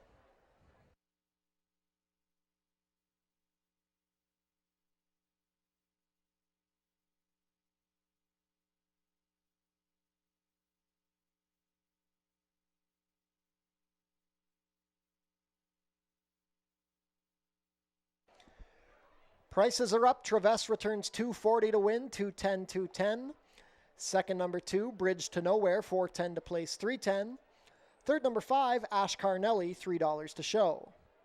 $2 exacta, 6-2, $13.30. The $1 try, 625, $23 even. $1 super, 6-2-5-4, $80.10. $2 double, 1-6, $8.60.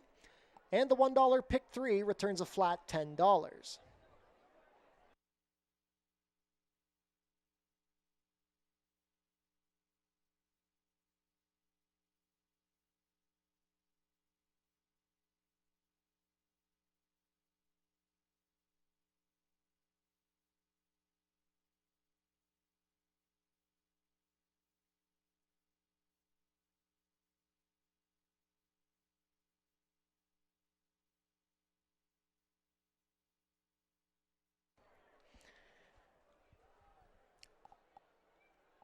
And all of us here at Fort Erie would like to wish condolences to the family of Drew Brown.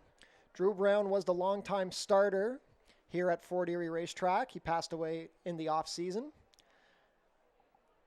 At 70 years old, rest in peace, Drew Brown, and thank you for everything you did for Fort Erie Racetrack.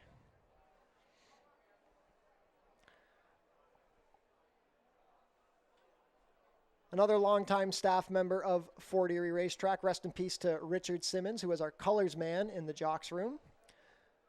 Always a friendly face here at the fort. Rest in peace to Richard.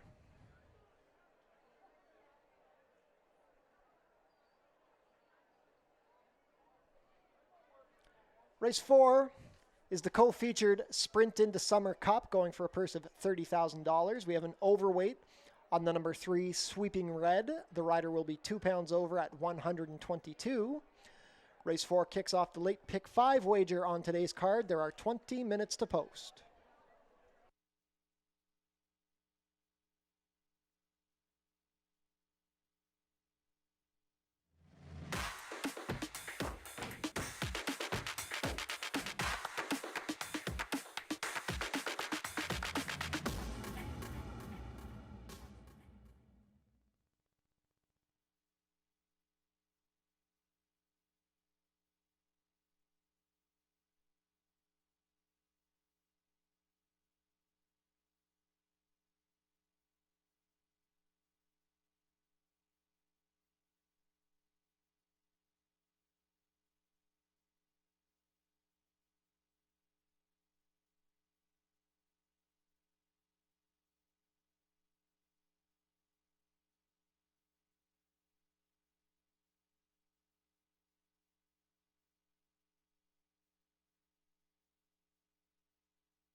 Race 4 kicks off our late pick 5. It's our first of 2 cup races on the program. It's the Sprint into Summer Cup, 5 furlongs here on the main track for the Colts and Geldings. It's a really good group.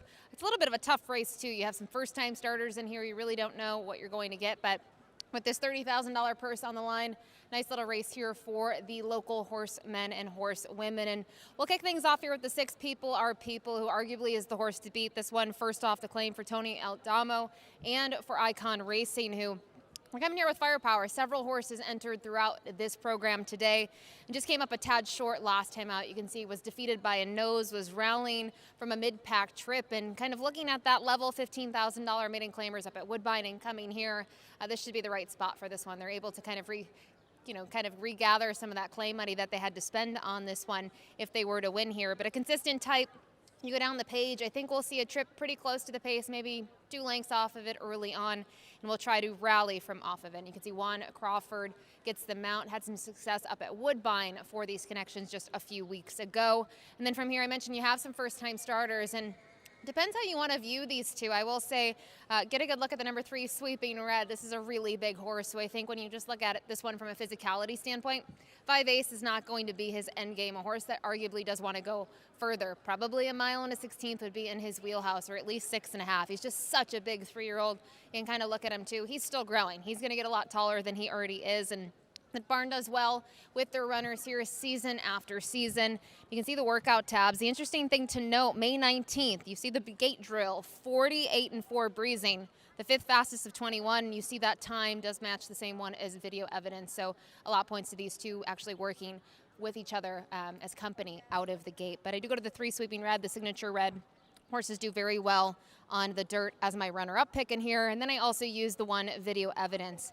Don't necessarily love the rail draw, but if you have speed and you have a horse that can overcome that on debut, this horse could be kind of sailing from it early on and maybe be able to get a bigger piece than I'm suggesting here by using this one for 3rd. But you can see the connections purchased this one back in 2023 for just shy of $7,400 and have this one working steadily. I love the spacing of the drills. I think that's a positive sign.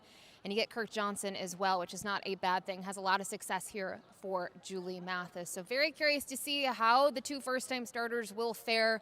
And not even just today, just to see where they go from here. But I do think the horse to beat is the 6, People Are People. Good luck.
Field is making their way on track for today's fourth race.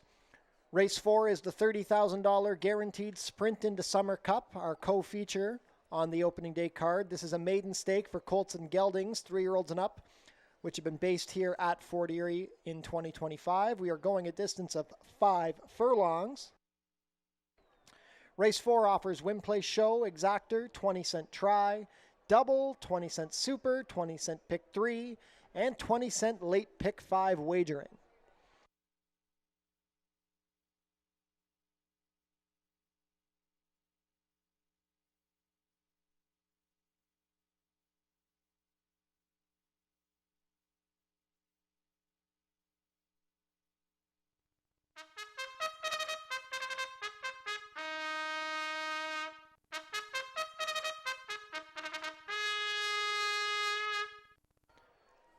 Post parade for the Sprint into Summer Cup. Number 1 is Video Evidence. Kirk Johnson riding for trainer Julie Mathis and owner David Mathis. Number 2 is Frack City. Brian Shane rides for trainer Ken Smith and owner Radcliffe Racing Stable. Colebrook Farms own the number 3 Sweeping Red. Chris Husbands will ride for trainer Kevin Buttigieg. Number 4 is Best in Class. Ishmael Mascara riding for trainer Joe Humber, who owns in partnership with Tavis Dalziel. Number 5 is British Sea. Leo Salas will ride for trainer Roy Augustino and owner Michael Bellissimo. Number 6 is People Are People. Juan Crawford pilots for trainer Tony Adamo and owner Icon Racing Stables. Completing the field, number 7, Final Run for Love. Amanda Vandermeersch riding for trainer Bill McMahon and owners Janelle McMahon and Amanda Ezra. 5 minutes to post for the Sprint into Summer Cup. Late pick 5 wagering kicks off here.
Three minutes to post.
Starting gate is taking position, 1 minute to post for the Sprint into Summer Cup.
Field is approaching the starting gate. Last call to get your race 4 wagers in. 1-2 on the number 6. People Are People, heavily favored.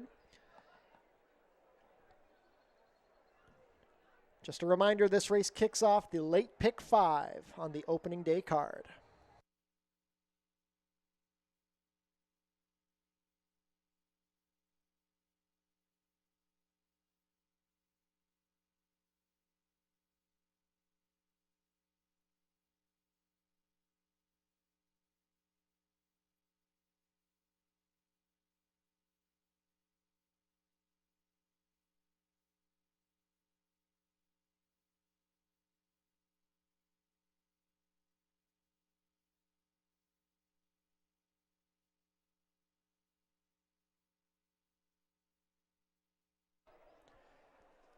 And field for race 4 is behind the starting gate. It is now post time.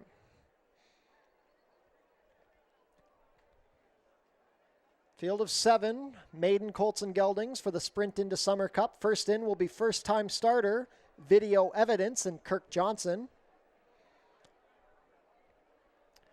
Frack City with Brian Shane. First-time starter, Sweeping Red, Chris Husbands and the Colebrook Farm Silks. Best in Class with Ishmael Mascara. British Sea and Leo Salas.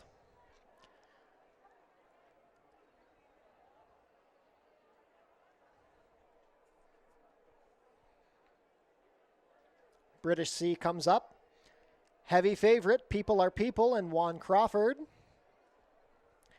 Last in will be Final Run for Love with Amanda Vandermeersch. All set.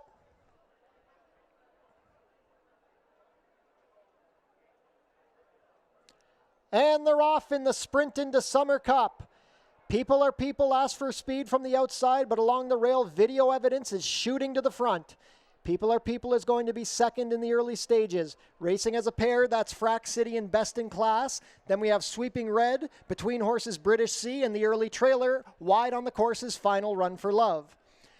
Video Evidence leads the way, but here comes People Are People creeping closer on the outside. They race the opening quarter in 22 and 3. Frac City is third, being joined by Best in Class. Fifth is Sweeping Red. Final Run for Love tries to get going on the outside of British Sea. Less than a quarter of a mile to go. They swing for the drive in the sprint into Summer Cup. People Are People having to work to get by Video Evidence, but now puts the head in front. They've drawn away from the rest of the field. People Are People now has the advantage. Video Evidence is second. It's well back to Best in Class, but People Are People at 1-5 is going on to win. People Are People by 4 lengths at the wire. Video Evidence second, then Sweeping Red and Best in Class. 5 furlongs and 57 and 3.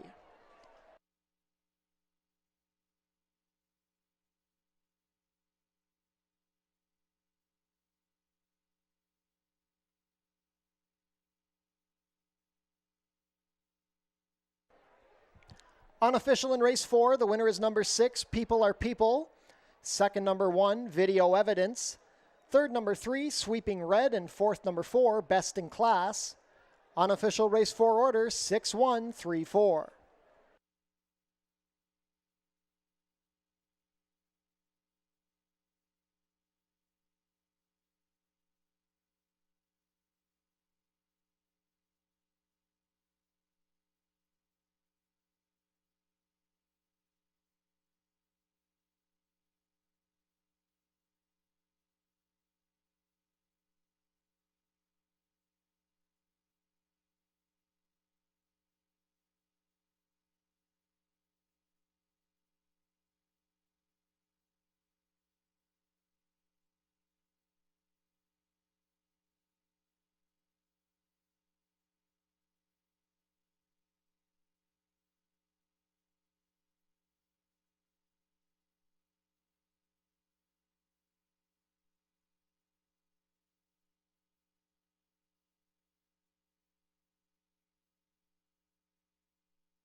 Now crossing the turf course to the infield stakes winner's circle, the unofficial winner of today's 4th race. Now official, number 6, People Are People. People Are People is a 4-year-old bay gelding by Super Speedy out of Yoli, bred here in Ontario by Frank DiGiulio Jr. Ridden to victory today by Juan Crawford, People Are People is trained by Tony Adamo for Icon Racing Stables. Off a $15,000 claim just 10 days ago, People Are People proves much the best in the sprint into Summer Cup, completing the 5 furlongs in a time of 57 and 3. Congratulations to the connections of People Are People.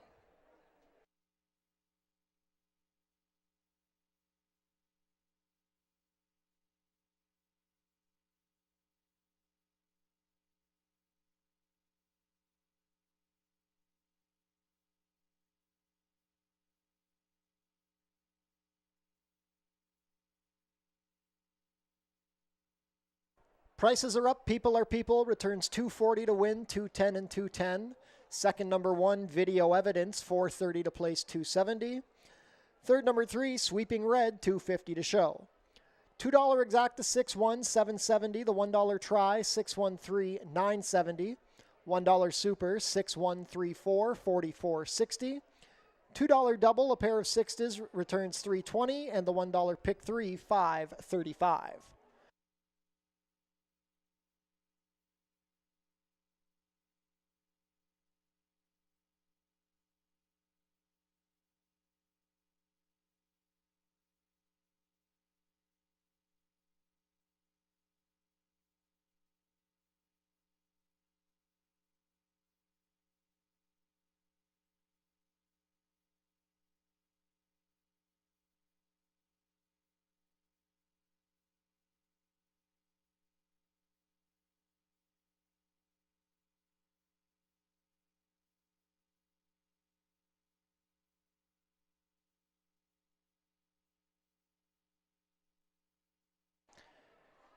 And now let's head downstairs to Ashley Mayu, who's on hand with the winning connections of People Are People.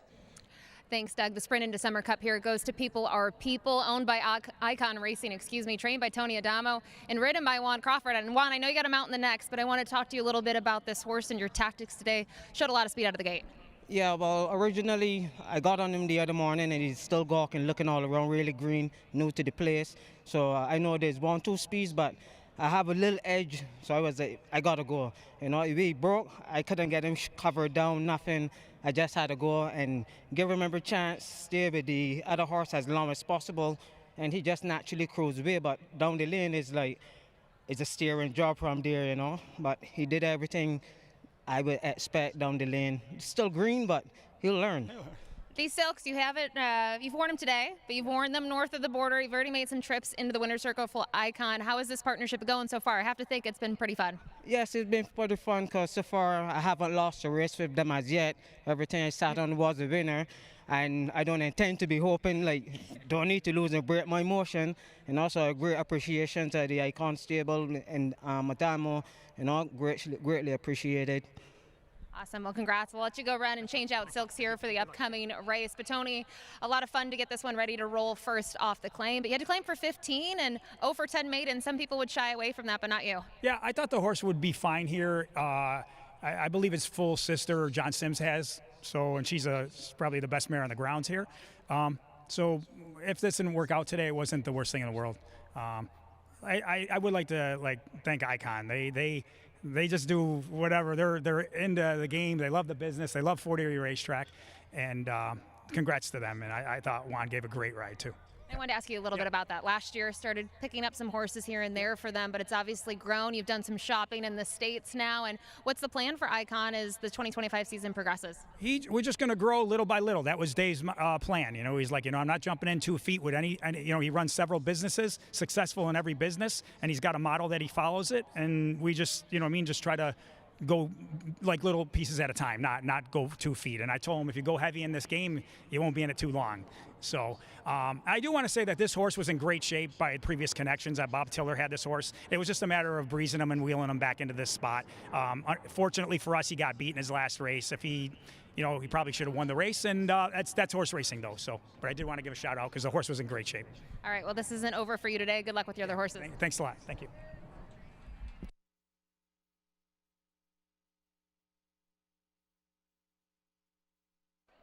Race 5 is coming up in 16 minutes. Start of the late pick 4 on today's card. There are no changes.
4 races down, still 4 left to go here on opening day. And before we dive into this race number 5 on the program, just wanted to share something with everyone. It was posted just a couple of hours ago on the Woodbine Entertainment Facebook page. But if you're by the paddock today and you see the guy in the bucket hat, that's Paul Suter, and he's your 2025 Avelino Gomez winner.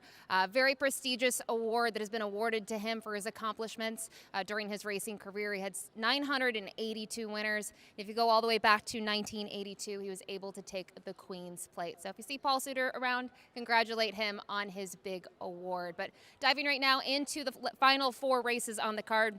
Race number 5 is going to kick off that 20-cent late pick 4. 6.5 furlongs is the distance for this $8,000 claiming event. And as you look at the conditions here, horses have not won a race in 2025 or have never won 4 races in their career. And to me, 2 or 3 horses is sort of where I gravitated towards. I think in terms of the top spot, the main 2 are the 5 Ernie's Martini and the 6 Paperback Hero. And I think there's different reasons to like these 2. When you look at the 6 Paperback Hero, he is just a model of consistency. He's been able to do it all. 1 turn, 2 turns, dirt, turf, it really doesn't matter. He's just a horse that's a true racer, shows up each and every day. And then in the case of the 5 Ernie's Martini, another very serious horse locally. He's had a lot of good performances here. With him, he has the fitness edge over the 6 Paperback Hero, but I ultimately went to the 6 Paperback Hero. I think when you look at his return to the races last year, he still ran well. The big thing, though, is they spotted him in a grass race, which is a little bit of a question mark for him.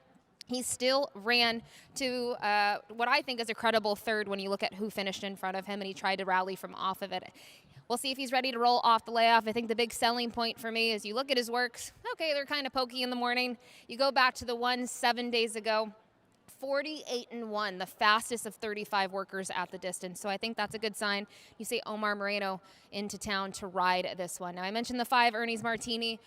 Love this horse, been a big fan of his. He's 7 for 8 locally in the money, and kind of look at his performances.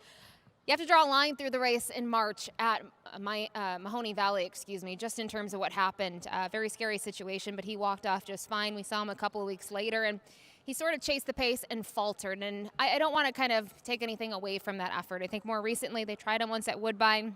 He's had those 3 starts.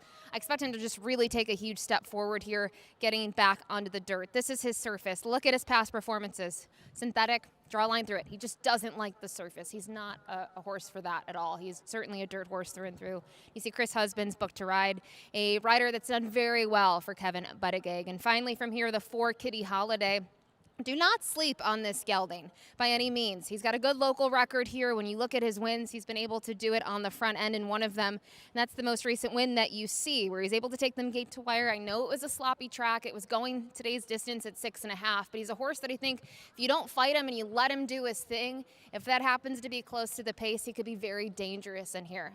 So for me, I think he's intriguing. Very curious to see what his off odds will be if he'll be supported in here in terms of the betting. But ultimately, the 6 Paperback Hero ends up being the top pick. I mentioned it earlier. Don't forget, this is a great wagering opportunity ahead here in the late pick 4. You have great field sizes, especially in those last 2 races, races 7 and races 8 with 11 each. They're very wide open, so we could see some big payouts ahead. Good luck.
Field is making their way on track for today's 5th race. Race 5 is a claiming race for 3-year-olds and up, which have not won a race in 2025 or which have never won 4 races.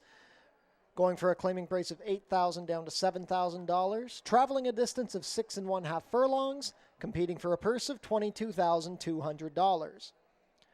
Race 5 offers win, play, show, exactor, 20-cent try, double, 20-cent super, 20-cent pick 3, and 20-cent late pick 4 wagering.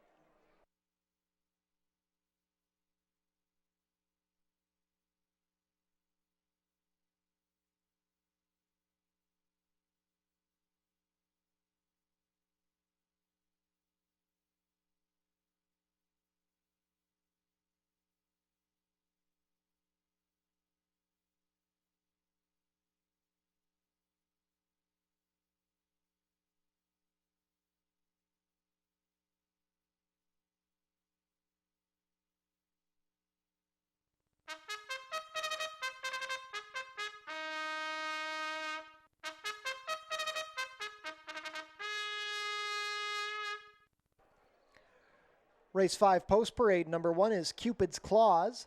Kirk Johnson rides for trainer Danny Wills and owner Jeannie Ryan. Number 2 is Gus's Gamble. Ishmael Mascara pilots for trainer Ken Albu and owner Six Brothers Stable. Number 3 is Palace Prince. Terry Husbands riding for trainer Julie Mathis and owner Alicia Robillard. Number 4, Kitty Holiday. Melanie Pinto in the saddle for trainer Sharon Chicato and owners Mike Newell and Jim Vatier.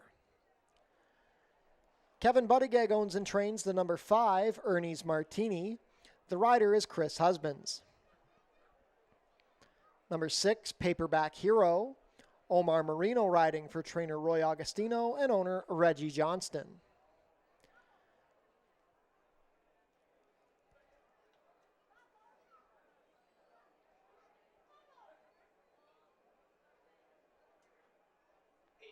We'll skip to 7. Number 8 is Classy Whisper. Leo Salas riding for trainer Paula Loescher and owner Christopher Colaleo.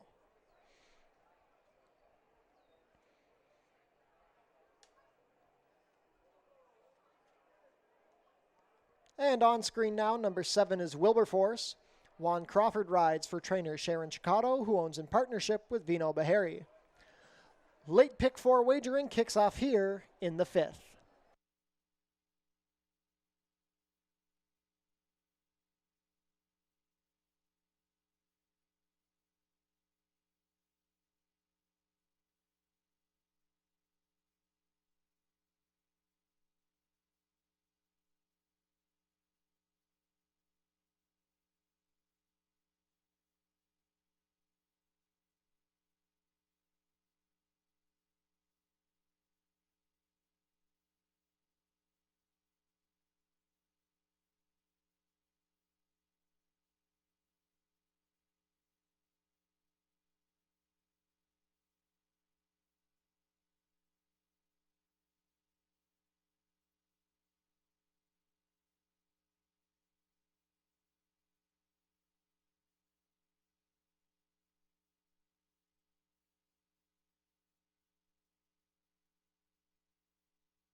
Race 5 field is in the chute heading towards the starting gate. Last call to get your race 5 wagers in. 9-5 favorite is the number 6, Paperback Hero.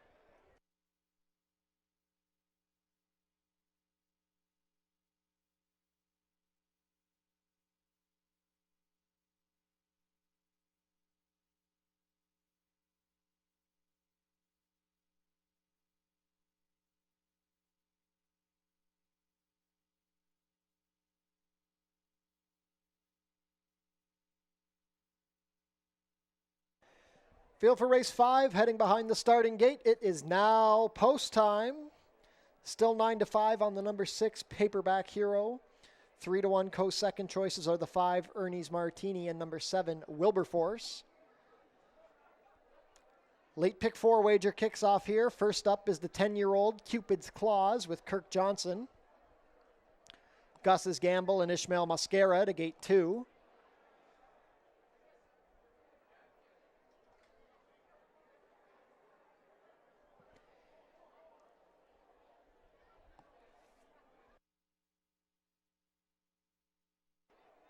Still waiting on Gus's Gamble.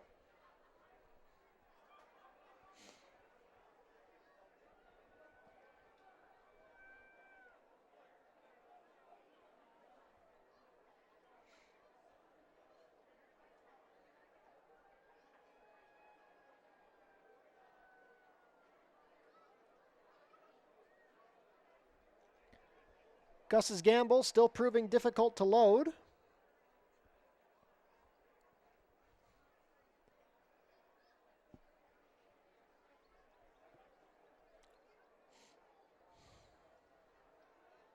Cupid's Claws is waiting well in the gate while the rest wait their turn.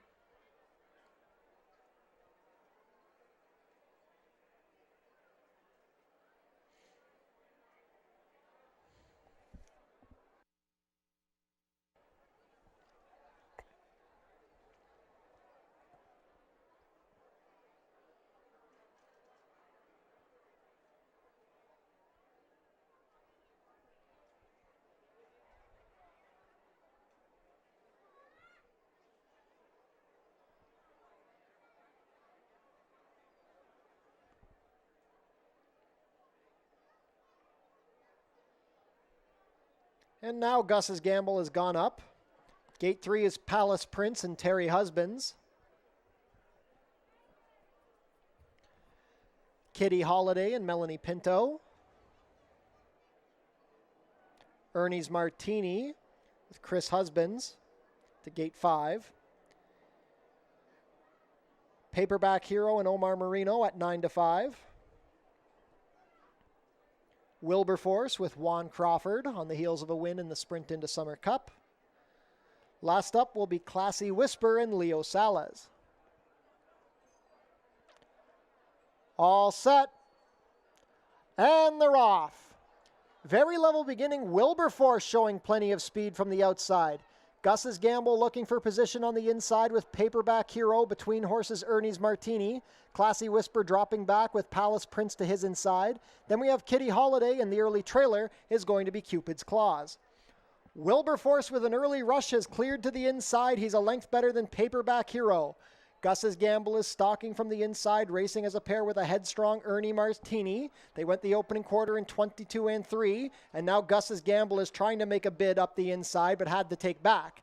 It's well back to Palace Prince racing in 5th, and Kitty Holiday, Cupid's Claws, and the new trailer is Classy Whisper.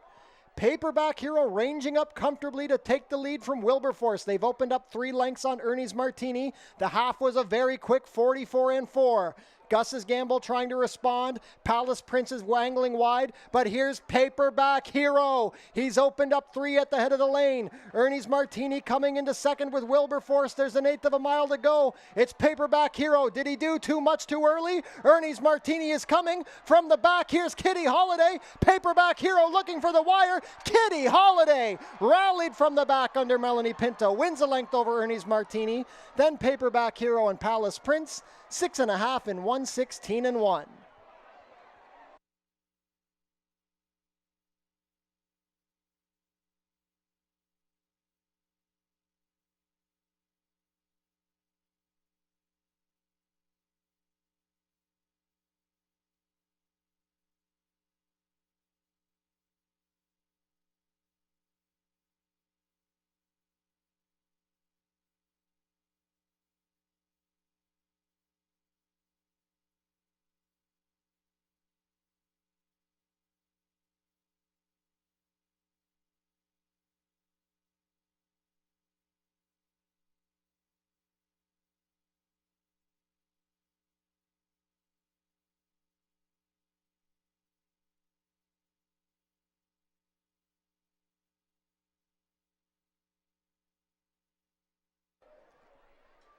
Unofficial in race 5, the winner is number 4, Kitty Holiday. Second is the 5, Ernie's Martini.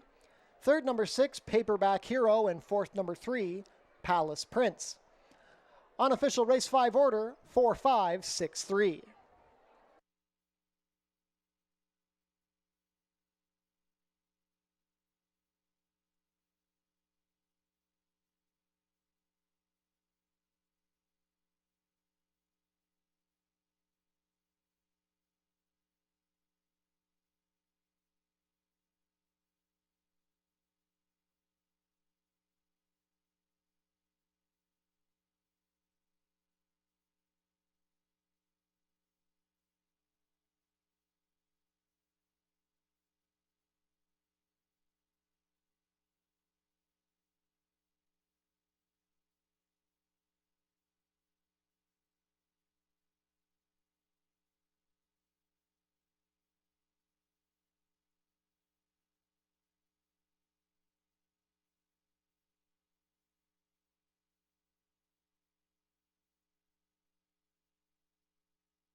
Now returning to the winner's circle, the unofficial winner of today's 5th race, number 4, Kitty Holiday. Kitty Holiday is a 6-year-old bay gelding by Amy's Holiday out of Kids Collection, bred here in Ontario by Tall Oaks Farm. Rallying to victory under Melanie Pinto, Kitty Holiday is trained by Sharon Chicotto for Mike Newell and Jim Vatier. 7th lifetime win in 38 starts for Kitty Holiday. He completes the 6 1/2 furlongs in a time of 1:16:1. Congratulations to the connections of Kitty Holiday. Hold all tickets until race 5 is made official.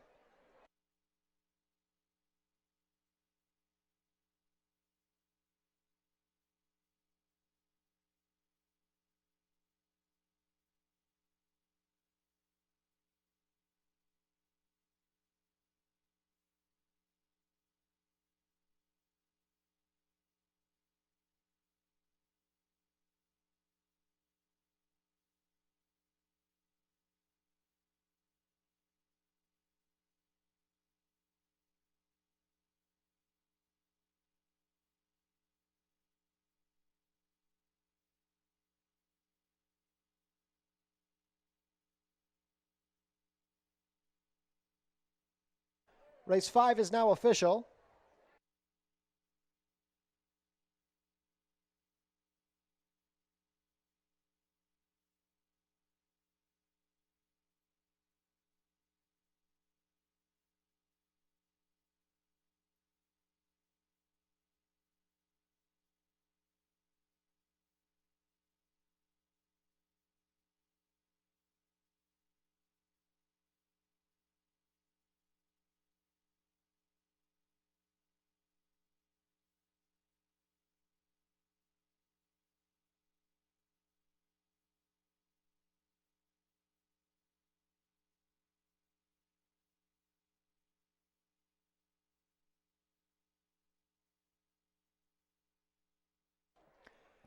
Prices are up. Kitty Holiday returns $10 to win, $5.40 and $3.20. Second is the 5, Ernie's Martini, $3.70 to place $2.50.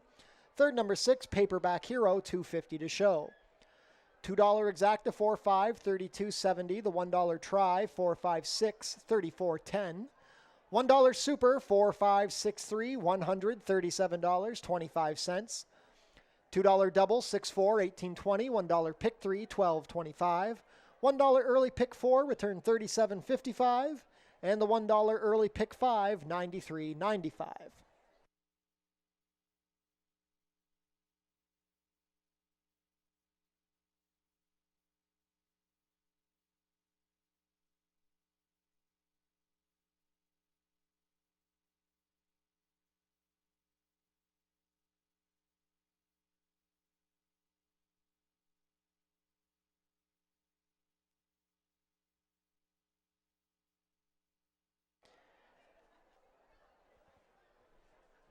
And Fort Erie Racetrack would like to say a big thank you to our partners at Oneida New Holland of Niagara. New Holland has provided Fort Erie Racetrack with a new tractor in use this season. We appreciate their ongoing partnership and look forward to continued work with New Holland. Oneida New Holland, Niagara.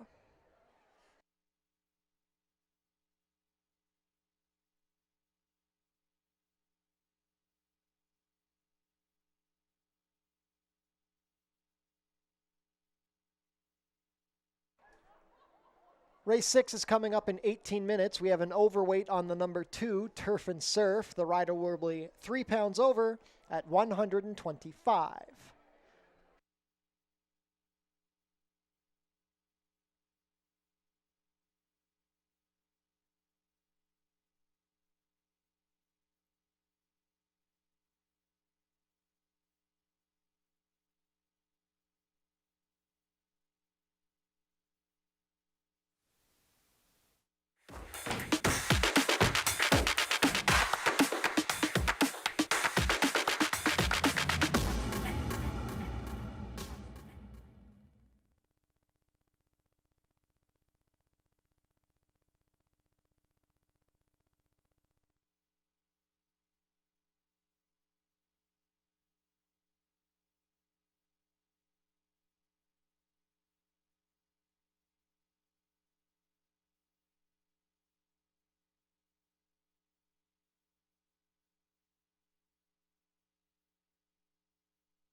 Final pick 3 here on opening day gets underway in the upcoming 6th. The nice event here for the fillies and mares, allowance level, non-winners of 3 life.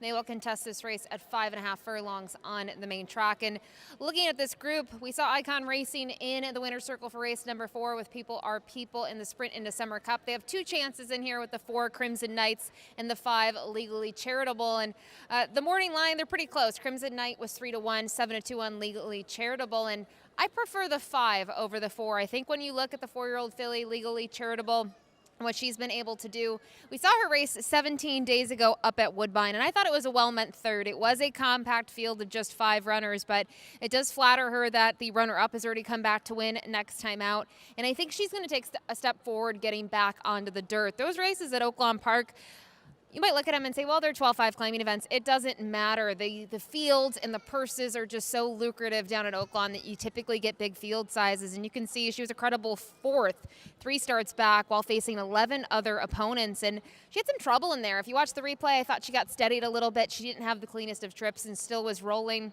And then to see her in her next start on the dirt, she showed a little bit of zip in that race. She was quite forward. She tracked in second throughout, and then she was able to finish second. The winner just simply was much the best. So I think with what she's shown, that early foot will suit her well. And you can kind of compare her a little bit to her stablemate. It's tough to say necessarily which one is quicker. I think the 5 is a little bit quicker on paper, so I do go to her on the top spot. Now the number 6, Frackmore, this one for Julie Mathis. The name might ring a bell, and the reason for that is she scored a big upset last year in the Rondo Bay. She was almost 10-1 in that event, and Justin Stein was aboard, was able to take them gate to wire at the 6.5 furlong distance. And since then, she hasn't been in the winner's circle. She's had a slew of 2nd and 3rd place finishers, whether that's been in Ohio at Mahoning Valley or more recently just a second best in that event at Mountaineer.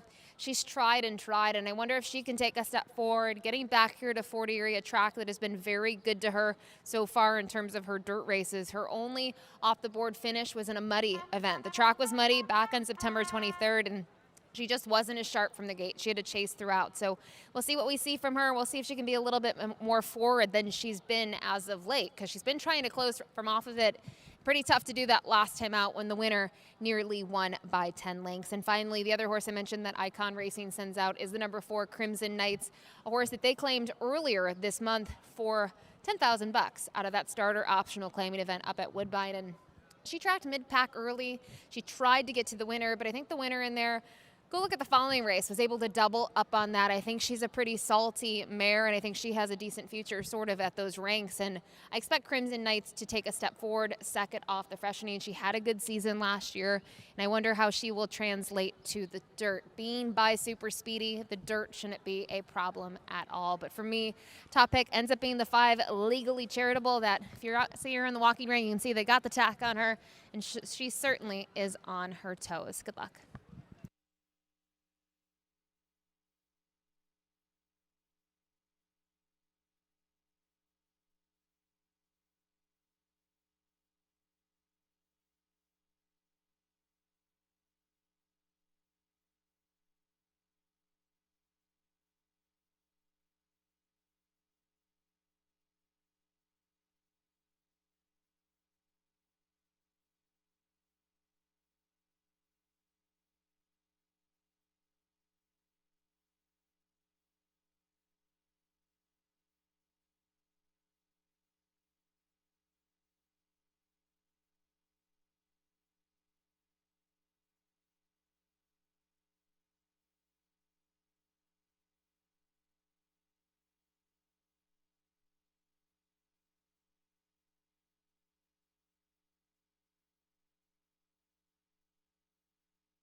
Reinhold Nagel with race 6 call to post. Fillies and mares are making their way on track for today's 6th race. Race 6 is an allowance race for fillies and mares 3-year-olds and up, which have never won 3 races. Traveling a distance of 5 1/2 furlongs, competing for a purse of $24,600. Race 6 offers win, place, show, exactor, 20-cent try, double, 20-cent super, and the final 20-cent pick 3 on today's card.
Race 6 post parade, number 1, Ghostly Perfection. Leo Sal is riding for trainer Roy Agostino and owner Michael Bellissimo.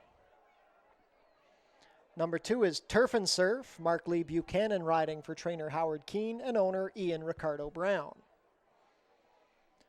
Number 3, Princess Buchero. Pierre Mailhot riding for trainer Barb Bailey and owner Jennifer Gutierrez. Number 4 is Crimson Knights. Sky Chernet's in to ride for trainer Tony Adamo and owner Icon Racing Stables. Also for Icon Racing Stables and Tony Adamo is the number 5, Legally Charitable. Austin Adams rides. Number 6 is Frackamore. Kirk Johnson riding for trainer Julie Mathis and owner David Mathis. Number 6 is Julie's Mist. Jeffrey Alderson riding for owner trainer Tony Alderson. Number 8, Kid Gizmo. Juan Crawford has the call for trainer Roy Agostino and owner Born to Run Racing Stable. Completing the field, number 9 is Misty Point. Alexis Sanchez rides. Sharon Chicotto trains and shares ownership with Jim Vatier and Michael Thomas Green. Final pick 3 of the day coming up here in race 6. There are 3 minutes to post.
Starting gate moving into position. Not much time left to get your race 6 wagers in. Competitive betting board here in the 6th. The current favorite at 5-2 is the number 5, Legally Charitable. Final pick 3 of the day coming up here in race 6. Race 7 is the co-featured Summer Solstice Cup.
Fillies and mares for race 6 are behind the starting gate. It is now post time.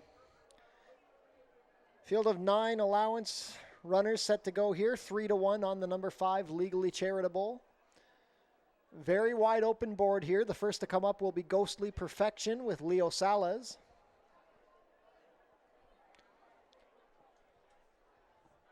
Turf and Surf with Mark Lee Buchanan.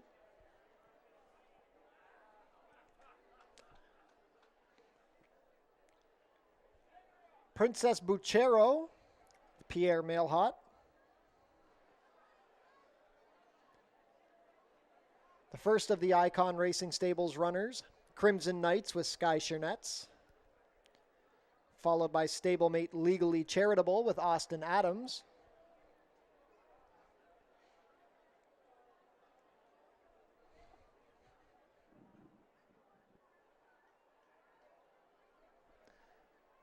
The gray, Frackamore with Kirk Johnson.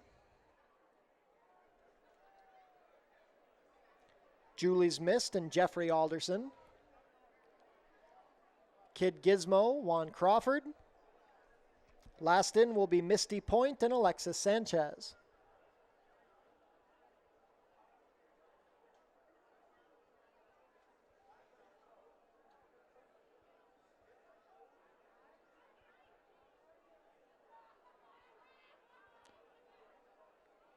Misty Point goes in. We're all set. And they're off. Frackamore out well with Legally Charitable and Julie's Mist. These three have opened up a length on Kid Gizmo, who's racing on the inside of Misty Point. Turf and Surf and Princess Buchero race as a pair. They're a length better than Crimson Knights, and the early trailer is Ghostly Perfection. Legally Charitable has now taken the advantage as they race within the half-mile pole, being pressed by Frackamore. 3 deep is Julie's Mist as they pass the quarter in 22 and 2. It's a gap of 2.5 to Kid Gizmo racing from 4th, a length better than Turf and Surf. Then Princess Buchero, Misty Point. Here comes Crimson Knights gaining momentum with Ghostly Perfection still at the back. A quarter of a mile left to go. Legally Charitable is getting out badly as they reach the head of the lane, and that's interfering with Julie's Mist. Frackamore all alone on the inside. Then Kid Gizmo. The half was 45 and 2. Legally Charitable still getting out, but a length and a half clear. Julie's Mist trying to come back on. Frackamore is on the inside. It's down to these three. Legally Charitable trying to hold off a late rush from Julie's Mist. Julie's Mist coming. Photo finish. What a performance by Julie's Mist. Julie's Mist and Legally Charitable in a photo, then Frackamore, Crimson Knights and Princess Buchero, 5.5, 103 and 4.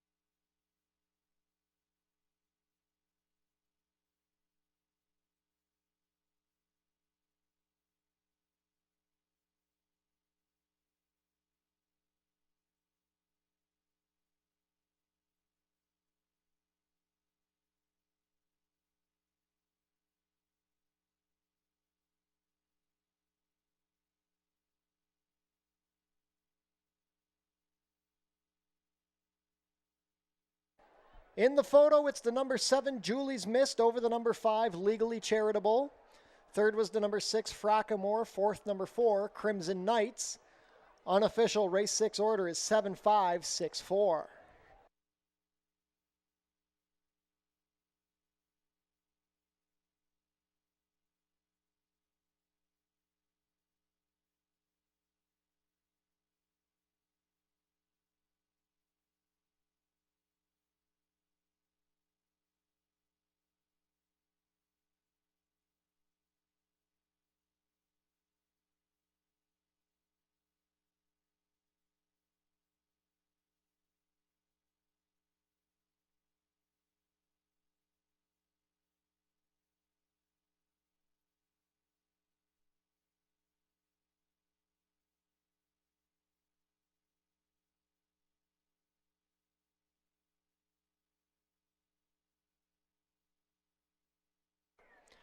Now returning to the winner's circle, the unofficial winner of today's 6th race, number 7, Julie's Mist.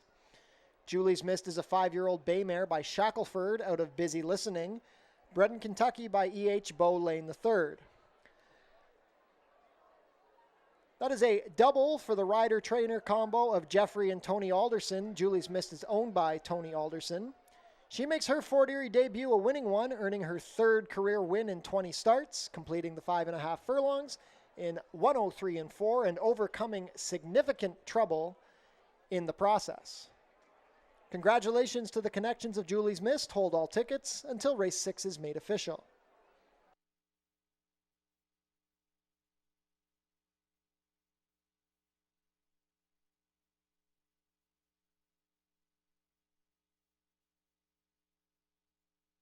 And race 6 is official.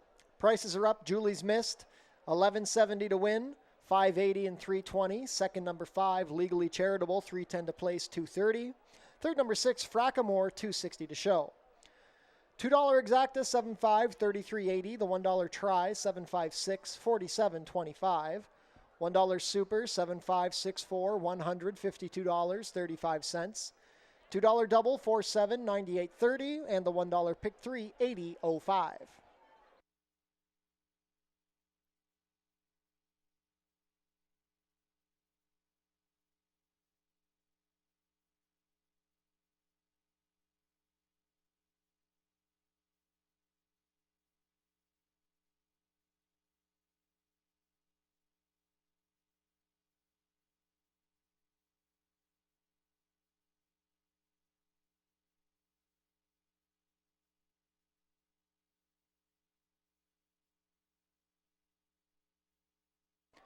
On screen now, the win photo from race 6.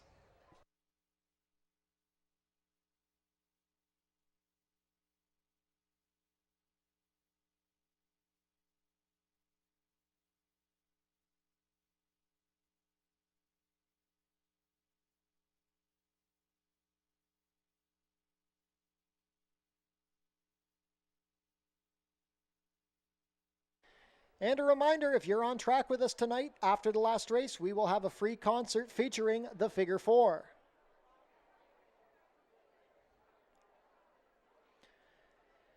And we want to say a big thank you to our band sponsor, Casey Langland and Marjot of Revel Realty, Fort Erie.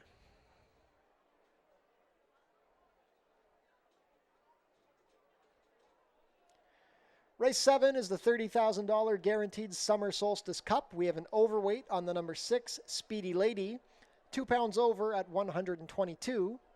16 minutes to post, late double wagering offered here in the 7th.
And ladies and gentlemen, on track with us, we have our first winner of our non-winning ticket prize draws today. Could Jill, no last name given, please go to customer service to collect your prize. Once again, that is Jill with no last name.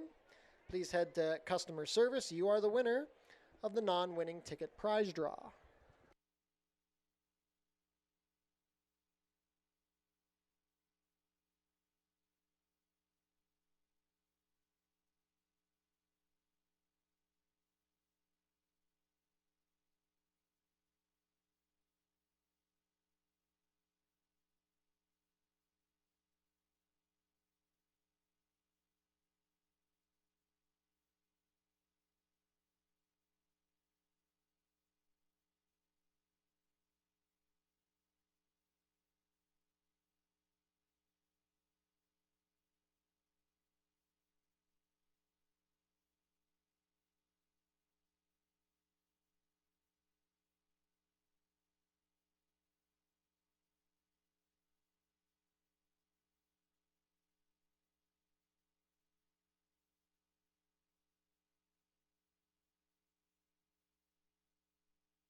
Race 7 kicks off the late double. This is our second cup race on the program. This one is the Summer Solstice Cup. 5 furlongs is the distance. This one for the fillies and mares. And looking at this group, a really good betting event when we have these 11 fillies and mares squaring off. And it's going to be interesting to see how the wagering money gets split here. Trainer Mickey Neubauer sends out a pair in here, the 3 Super Honey Timber, who we saw 3 times last year. And then we see the number 11 Ruby's Ghost, who's the fresh face, comes out of the Dallas Stewart barn down at the fairgrounds. And I think one of the tells here is the fact that when you look at the rider, Melanie Pinto, go-to rider here for Mickey Neubauer, lands on the 11 Ruby's Ghost. So I just got a good look at. To me, she's built like a sprinter. She's not overly big, and they have tried her going long. That was 2 starts ago when she was 4th best, but she showed some early foot in there, and they didn't necessarily go fast. They went pretty moderate in there, but then even last time out when they cut her back to 6 furlongs, 21-3, 45-1, she was just 2 lengths off the action, and I wonder what the tactics will be for her. She draws the outside, which means she will have to work out a little bit of a triff, especially at the 5/8 distance. But I think she has shown at least enough early foot to get herself into a good position. So I do make her the top pick in here. My long shot, the number 6, Speedy Lady, a daughter of Super Speedy, a first-time starter here for Kenny Albu, is very intriguing to me. If you look at the mare side of things, Tree Pose had a really good campaign here at Fort Erie when she was a runner. Very, very formful. She had some good wins here, was able to jump up through the ranks, and full sibling to Speedy Lady is Speedy Connor, and that was a horse that was able to win at first asking. So not only did Tree Pose did that, but so did the full sibling here. And the workouts, they're not necessarily the speediest. You can see has a slew of them. They got this one started last year. They put this one in the entry box. They didn't have luck on that day and had to scratch. But the works, to me at least, have progressively gotten better with the most recent drill and 49-1. One that I think probably won't want to go 5/8, but we'll find out. We'll see if Chris Husbands can get this one into the winner's circle. Finally, a couple of other nice pedigrees. The 7 Towns of Breeze has a good pedigree. The 5 Emma's Last Gem is a half to Mighty Heart, who we know had success in the Canadian Triple Crown races, and 2 of them in particular. I gave the edge to the 7 Towns of Breeze. She's a 5-year-old mare who obviously has had some setbacks. We saw her once as a 3-year-old, once as a 4-year-old, those long layoffs in between, but in the debut, she faced decent horses there at Gulfstream Park on the dirt. I think overall it was a good performance. I like that blinkers go on, and she's one that's been working out pretty swiftly in the mornings, but the last drill just a week ago, to me, was a tightener. You can see 35-4 breezing, the fastest of 15 works. I think that is a positive sign, and we'll see if Juan Crawford can go 2 for 2 in those cup races today. But ultimately, land on the 11 Ruby's Ghost as my top pick. As I mentioned, a really wide open cup race here. Got a lot of fillies and mares in here and a lot of ways to go. Good luck.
Field is making their way on track for today's 7th race. Race 7 is the $30,000 guaranteed Summer Solstice Cup.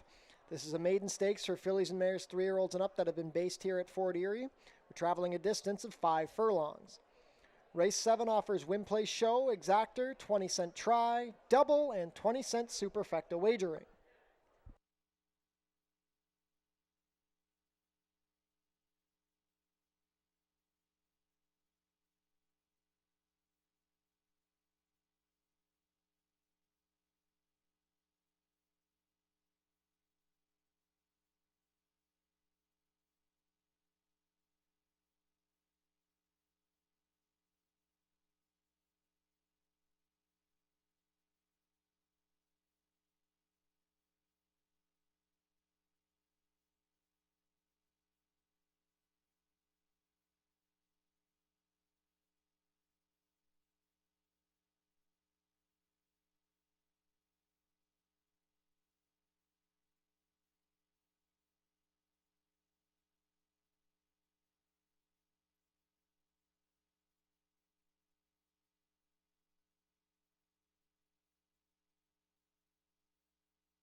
Post parade for the Summer Solstice Cup, number 1 is Leasiate.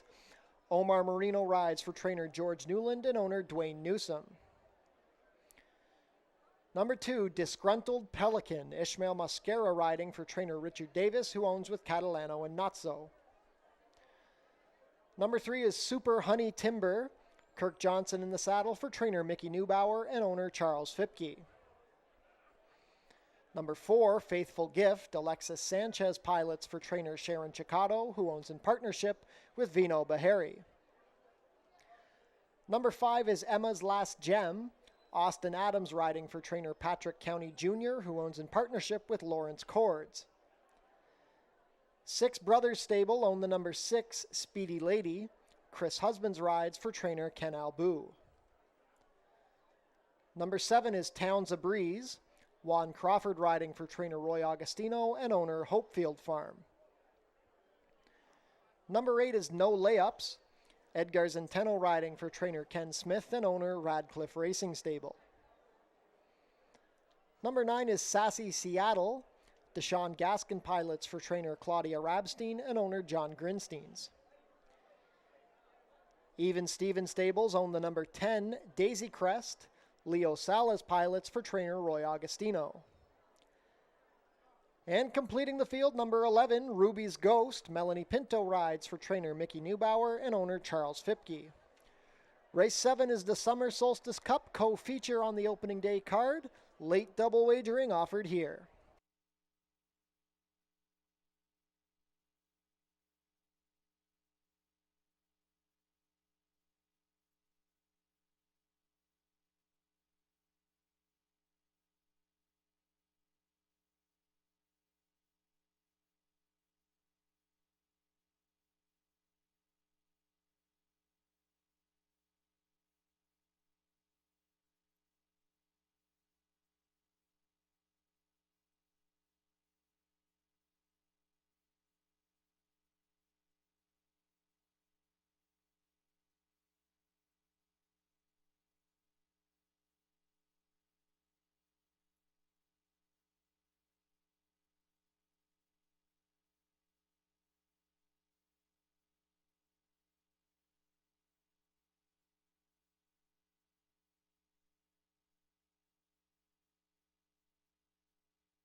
Starting gate moving into position. Not much time left to get your race 7 wagers in.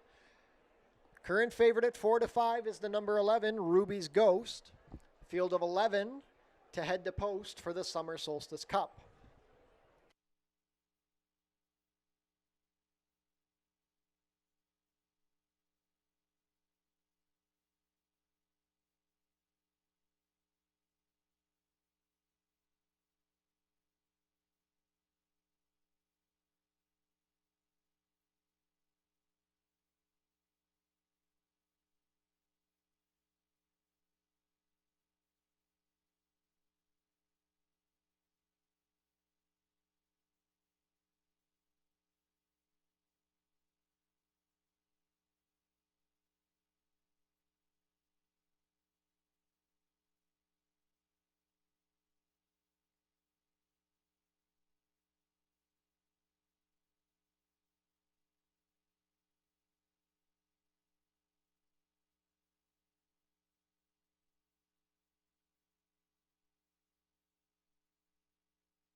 Fillies and mares are now behind the starting gate. It is now post time for the Summer Solstice Cup.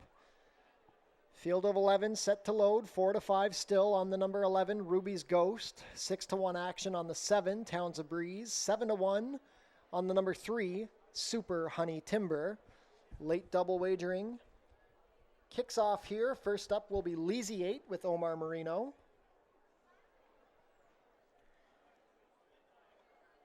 Disgruntled Pelican and Ishmael Mascara to gate 2.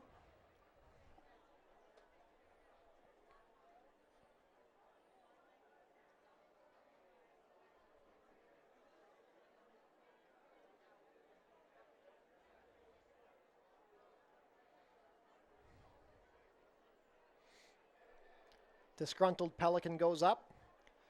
Super Honey Timber, the first of 2 for Charles Fipke and Mickey Neubauer, with Kirk Johnson. Faithful Gift and Alexis Sanchez.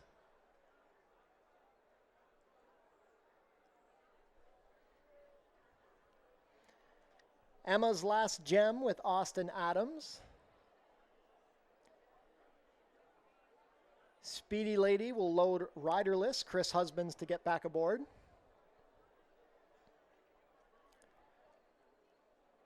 Towns of Breeze and Juan Crawford. Crawford looking for a stakes double on the card.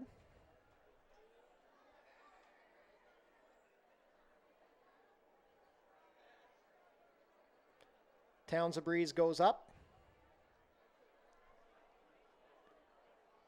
No Layups with Edgar Zenteno.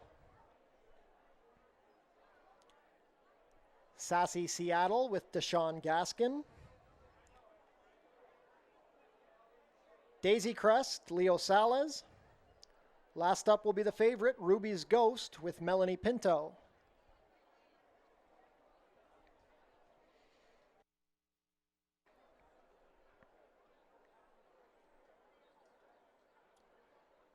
Ruby's Ghost steps up. We're all set.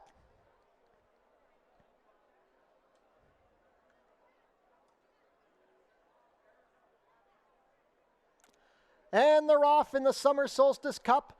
From the rail, Leasiate is showing speed. Speedy Lady and No Layups. Here comes Disgruntled Pelican, and from the far outside, Ruby's Ghost. Also in the early mix is Emma's Last Gem. Daisy Crest racing in 7th on the outside, a length better than Super Honey Timber.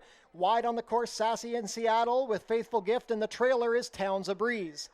3 furlongs left to go in the Summer Solstice Cup. It's Leasiate past a quarter in 22 and 2, but here's the favorite, Ruby's Ghost, cruising up 3 deep. Speedy Lady is in contention between horses. It's 3 lengths back to No Layups. Up the inside, Disgruntled Pelican, Daisy Crest. Here comes Sassy Seattle trying to make a late rally.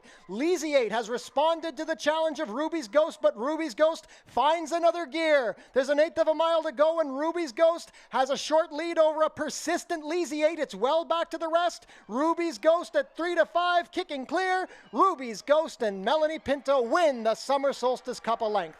Leasiate was second, then Speedy Lady and Super Honey Timber. 5 furlongs and 57-3.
Unofficial in race 7, the winner is number 11, Ruby's Ghost. Second is the 1, Leasiate. Third, number 6, Speedy Lady. And fourth, number 3, Super Honey Timber. Unofficial race 7 order, 11-1-6-3.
Now crossing the turf course to the infield stakes winner's circle, the unofficial winner of today's 7th race, number 11, Ruby's Ghost.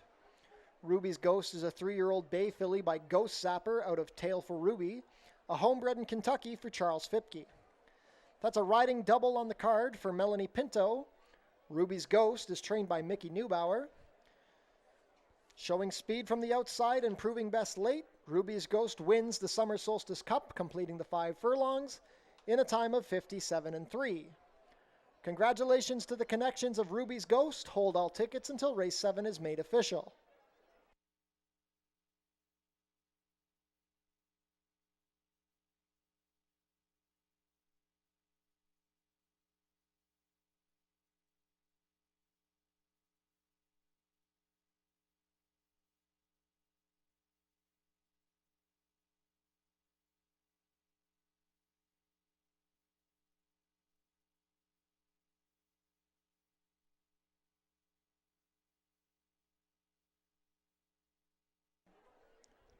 Race 7 is now official.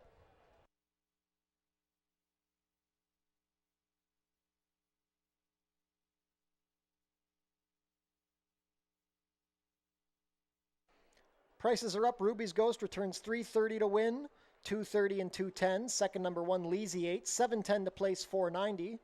Third, number 6, Speedy Lady, $680 to show. $2 exacta, 11-1, 22-20. The $1 try, 11-1-6, $119.65. $1 super, 11-1-6-3, $425.40. $2 double, 7-11, 21.50. And the $1 pick 3, 97.15.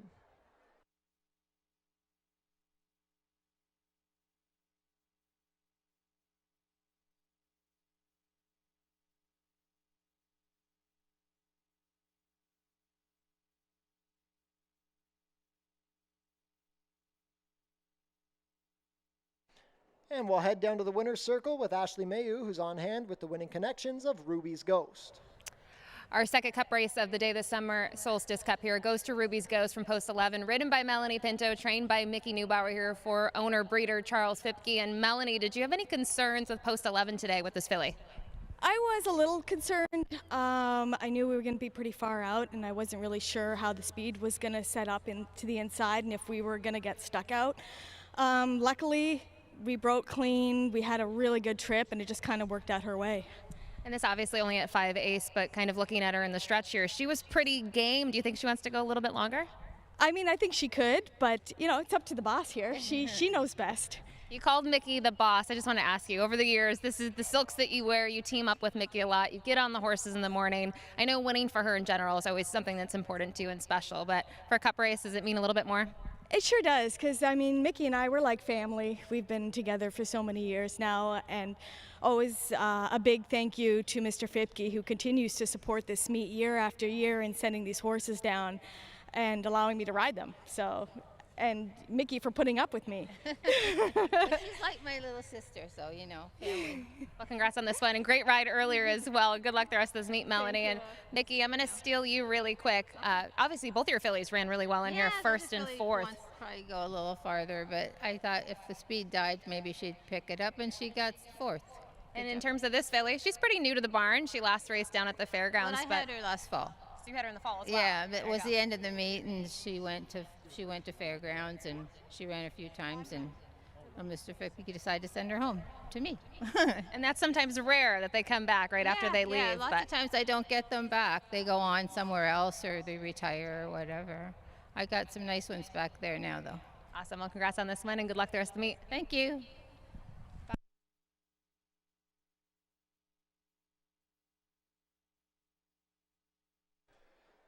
Changes for race 8. We have a steward scratch of the number 2 Exceed. Take out the 2.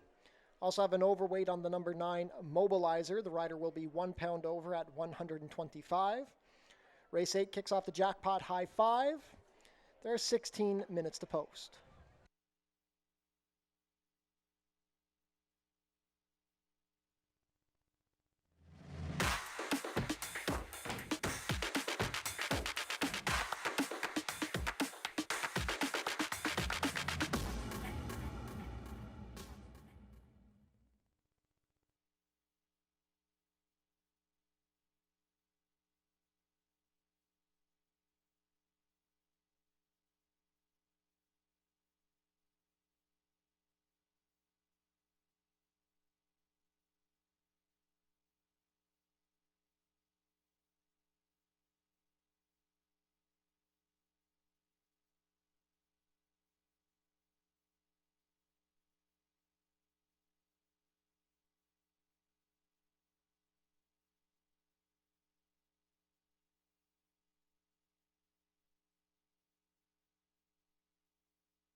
Ladies and gentlemen, we have 3 more winners of the non-winning ticket prize draws to announce.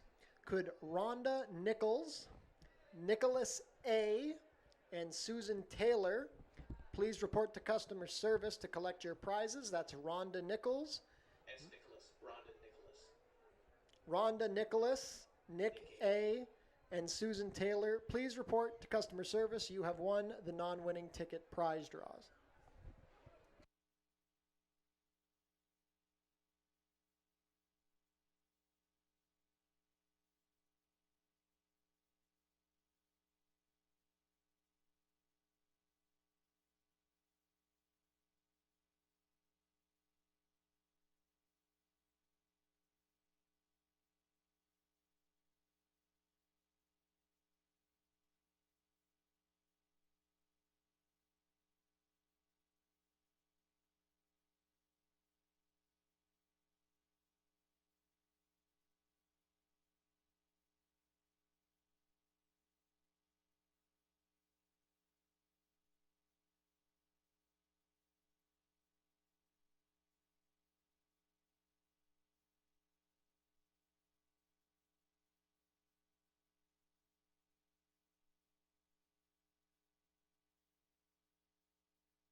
We round out the program here in race number 8, a $5,000 claiming event for non-winners of 1 on the year. 5 furlongs is the distance. If you look at that condition a little bit more closely, non-winners of a race in 2025 or for lifetime. And just one scratch in here of the number 2 Exceed, which does leave us with a great betting field of 11.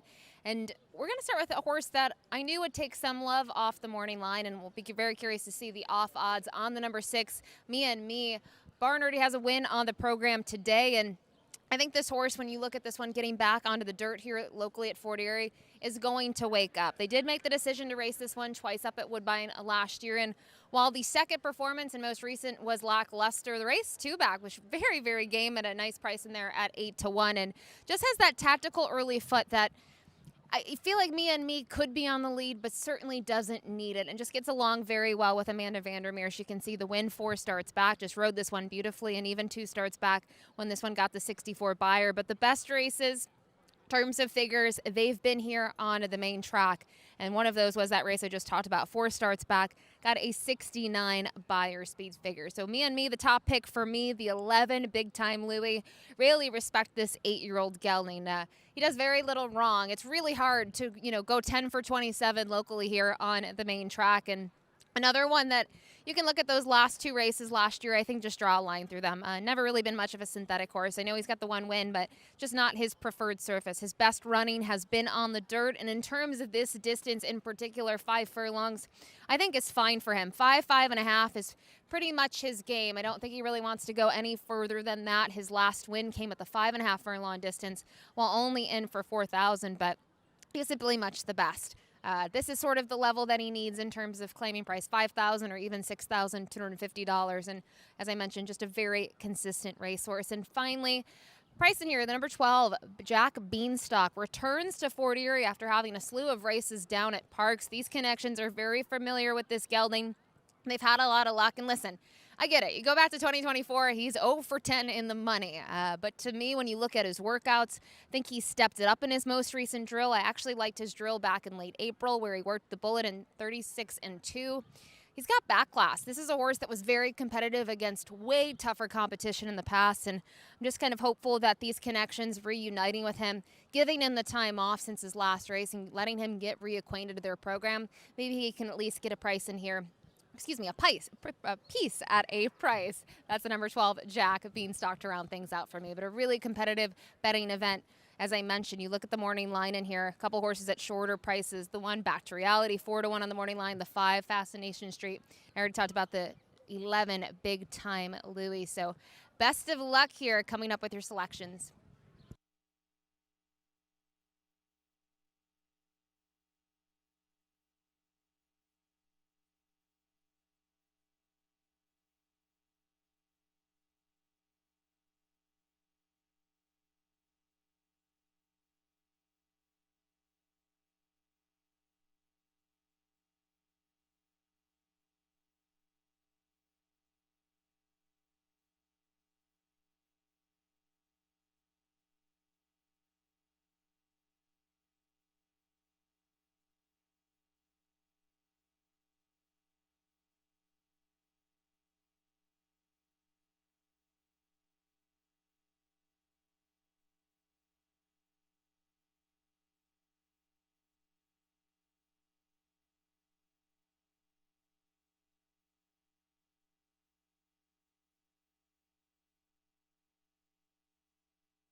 field is making their way on track for today's 8th and final race. Race 8 is a claiming race for 3-year-olds and up, which have not won a race in 2025 or which have never won 4 races. We're going for a claiming price of $5,000 down to $4,750. Traveling a distance of 5 furlongs, competing for a purse of $15,750. Race 8 offers win, place, show, exactor, 20-cent try, 20-cent super, and 20-cent jackpot high five wagering.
Race 8 Post Parade number 1, Back to Reality. Terry Husbands riding for owner-trainer Julie Mathis. Scratch the 2, number 3, Sunyani. Kirk Johnson has the call for trainer Michael Cohen and owner Fortunato Galati. Number 4 is Brady O'Brady. Edgar Zenteno has the call for trainer Ken Smith and owner Radcliffe Racing Stable. Away from parade, number 5, Fascination Street. Juan Crawford in the saddle for trainer Ken Albu and owner Six Brothers Stable. Number 6 is Mia and Me. Amanda Vandermeersch rides for trainer Sharon Chicato, who owns in partnership with Jim Vatier and Michael Thomas Green. Racing Stables own the number 7 Red Maple. Alexis Sanchez riding for trainer Roy Agostino. Number 8 is MC Jackhammer. Deshaun Gaskin pilots for trainer Joe Humber and owner Church Street Stables.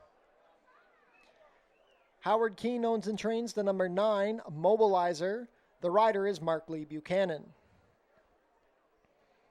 Number 10 is One More Ring. Omar Marino riding for trainer Julie Mathis and owner Bruno Schickadans. Number 11 is Big Time Louie. Leo Salas rides for trainer Roy Agostino and owner Even Steven Stables Limited. Completing the field, number 12, Jack Beanstalk. Chris Husbands rides for trainer Desmond Maynard and owner Nadia Donlava.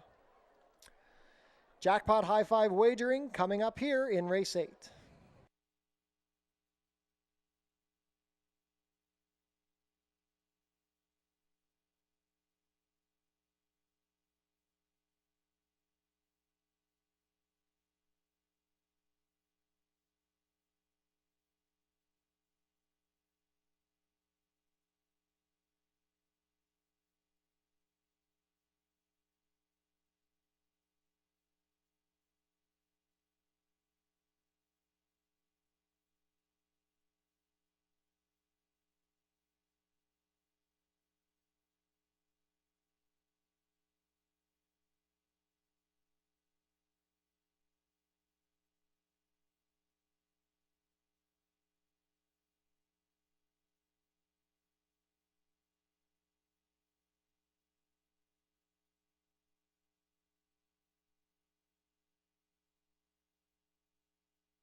Starting gate is in position. Not much time left to get your wagers in for the nightcap. Jackpot high five wagering offered here.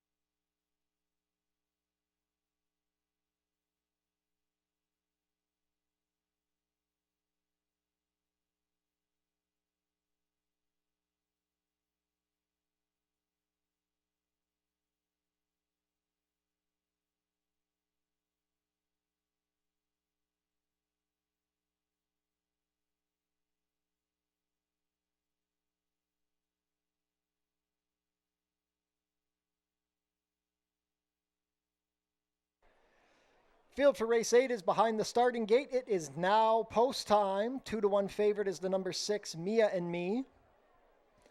Field of 11 to close out the opening day card here at Fort Erie Racetrack. We want to thank everybody who joined us on track today. We've had a fantastic crowd for the races.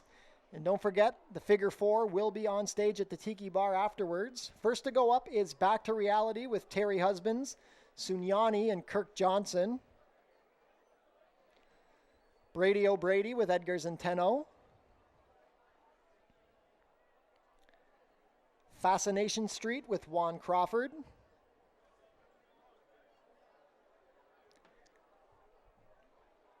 Mia and Me, Amanda Vandermeersch. Red Maple with Alexis Sanchez. Goes up. MC Jackhammer, Deshaun Gaskin. Mobilizer with Mark Lee Buchanan. One More Ring and Omar Marino. Big Time Louie with Leo Salas. Last in will be Jack Beanstalk and Chris Husbands. All set for the nightcap. Oh, Mobilizer is broken through the front of the gate. Quickly apprehended by the assistant starter.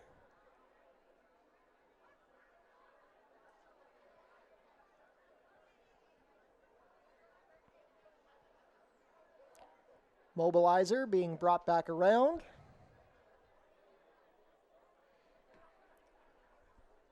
Goes back in, take 2.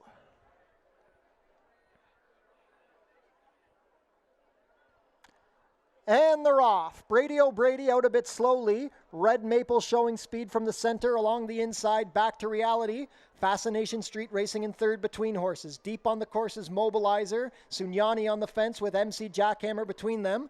Then a trio of Jack Beanstalk, Big Time Louie, and Mia and Me. 4 more lengths back to the trailing duo of One More Ring and Brady O'Brady. Round the sunset turn they go. The opening quarter was 22-1. It's a duel up front between Back to Reality and Red Maple. Sunyani is 2.5 lengths back on the inside from third with Fascination Street to his outside. Fifth on the outside is Mobilizer with MC Jackhammer. Mia and Me going to need to get going along the rail because as they turn for home, Back to Reality is shaken loose. It's Back to Reality up by 2. Up the inside, Sunyani, Fascination Street 3 deep. A quick half in 44-3, but that's not stopping Back to Reality. Back to Reality and Terry Husbands kicking clear to win by 4 at the wire. Back to Reality over Sunyani, Fascination Street, then closers Big Time Louie and One More Ring. 56-4.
Unofficial in race 8, the winner is number 1, Back to Reality. Second is the 3, Sunyani.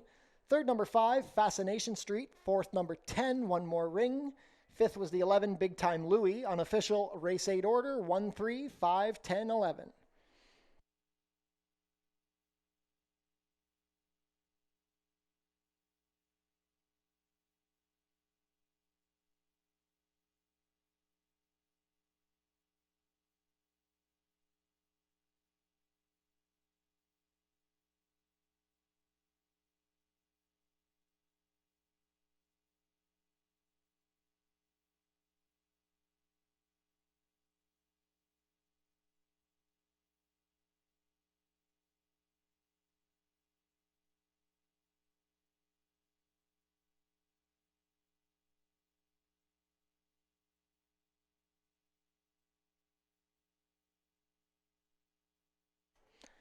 Now returning to the winner's circle, the unofficial winner of today's 8th race, number 1, Back to Reality.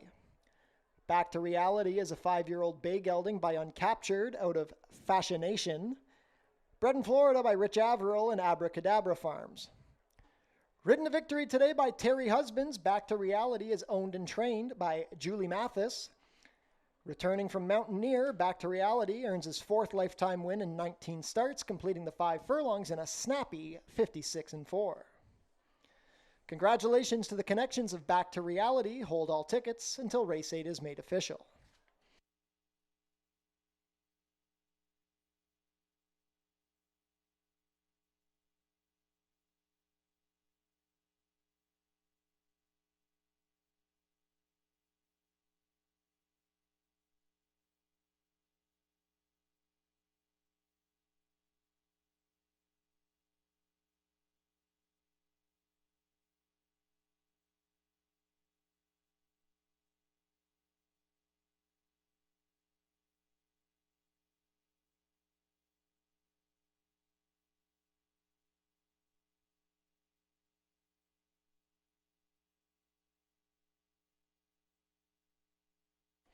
And race 8 is now official.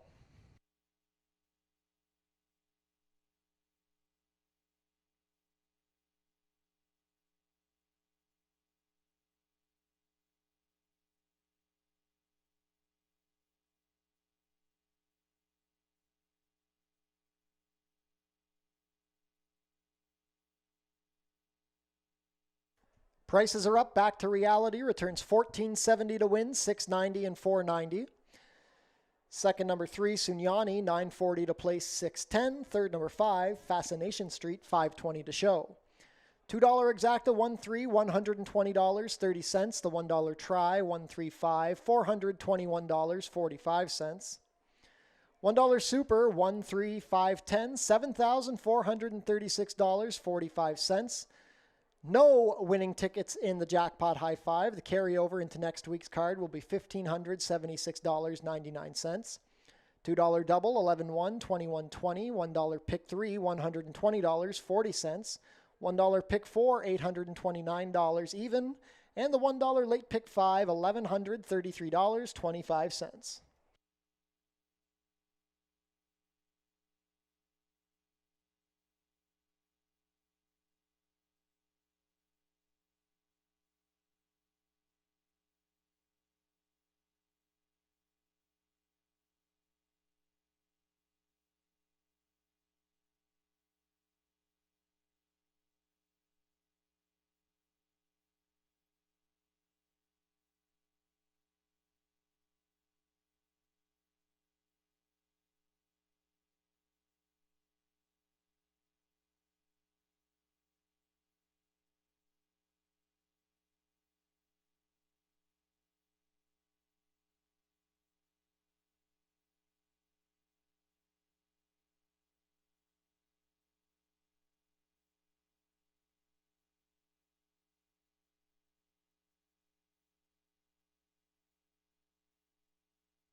On screen now, the 4th place photo from race 8.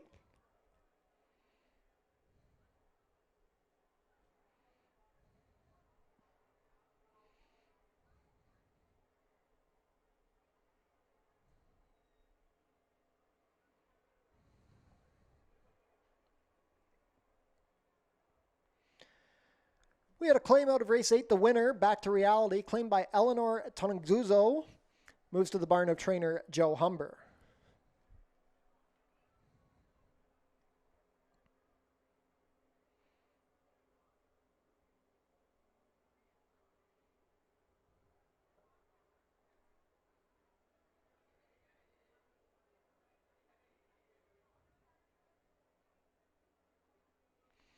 Jackpot High Five carryover into next week's card will be $1,576.99.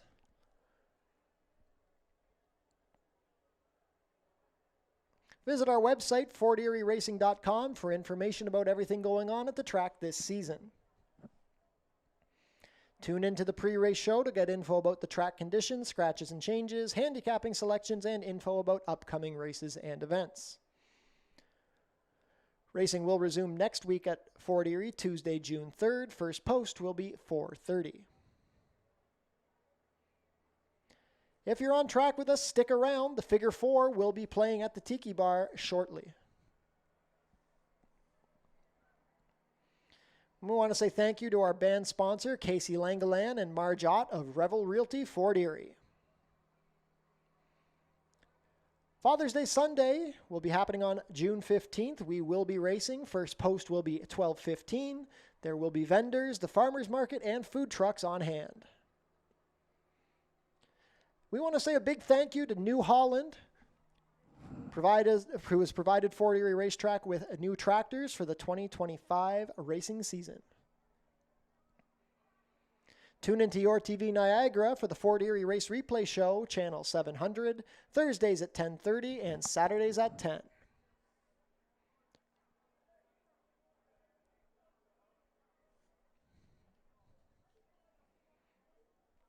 And that concludes Opening Day 2025 here at Fort Erie Racetrack. We want to thank everybody who's joined us today. Very solid support to kick off the racing season here at the Border Oval. 1 day down, 39 days of exciting racing left to go this summer. If you're on track, stick around and enjoy the Figure 4. I'm track announcer Doug McPherson, signing off. We'll see you next Tuesday.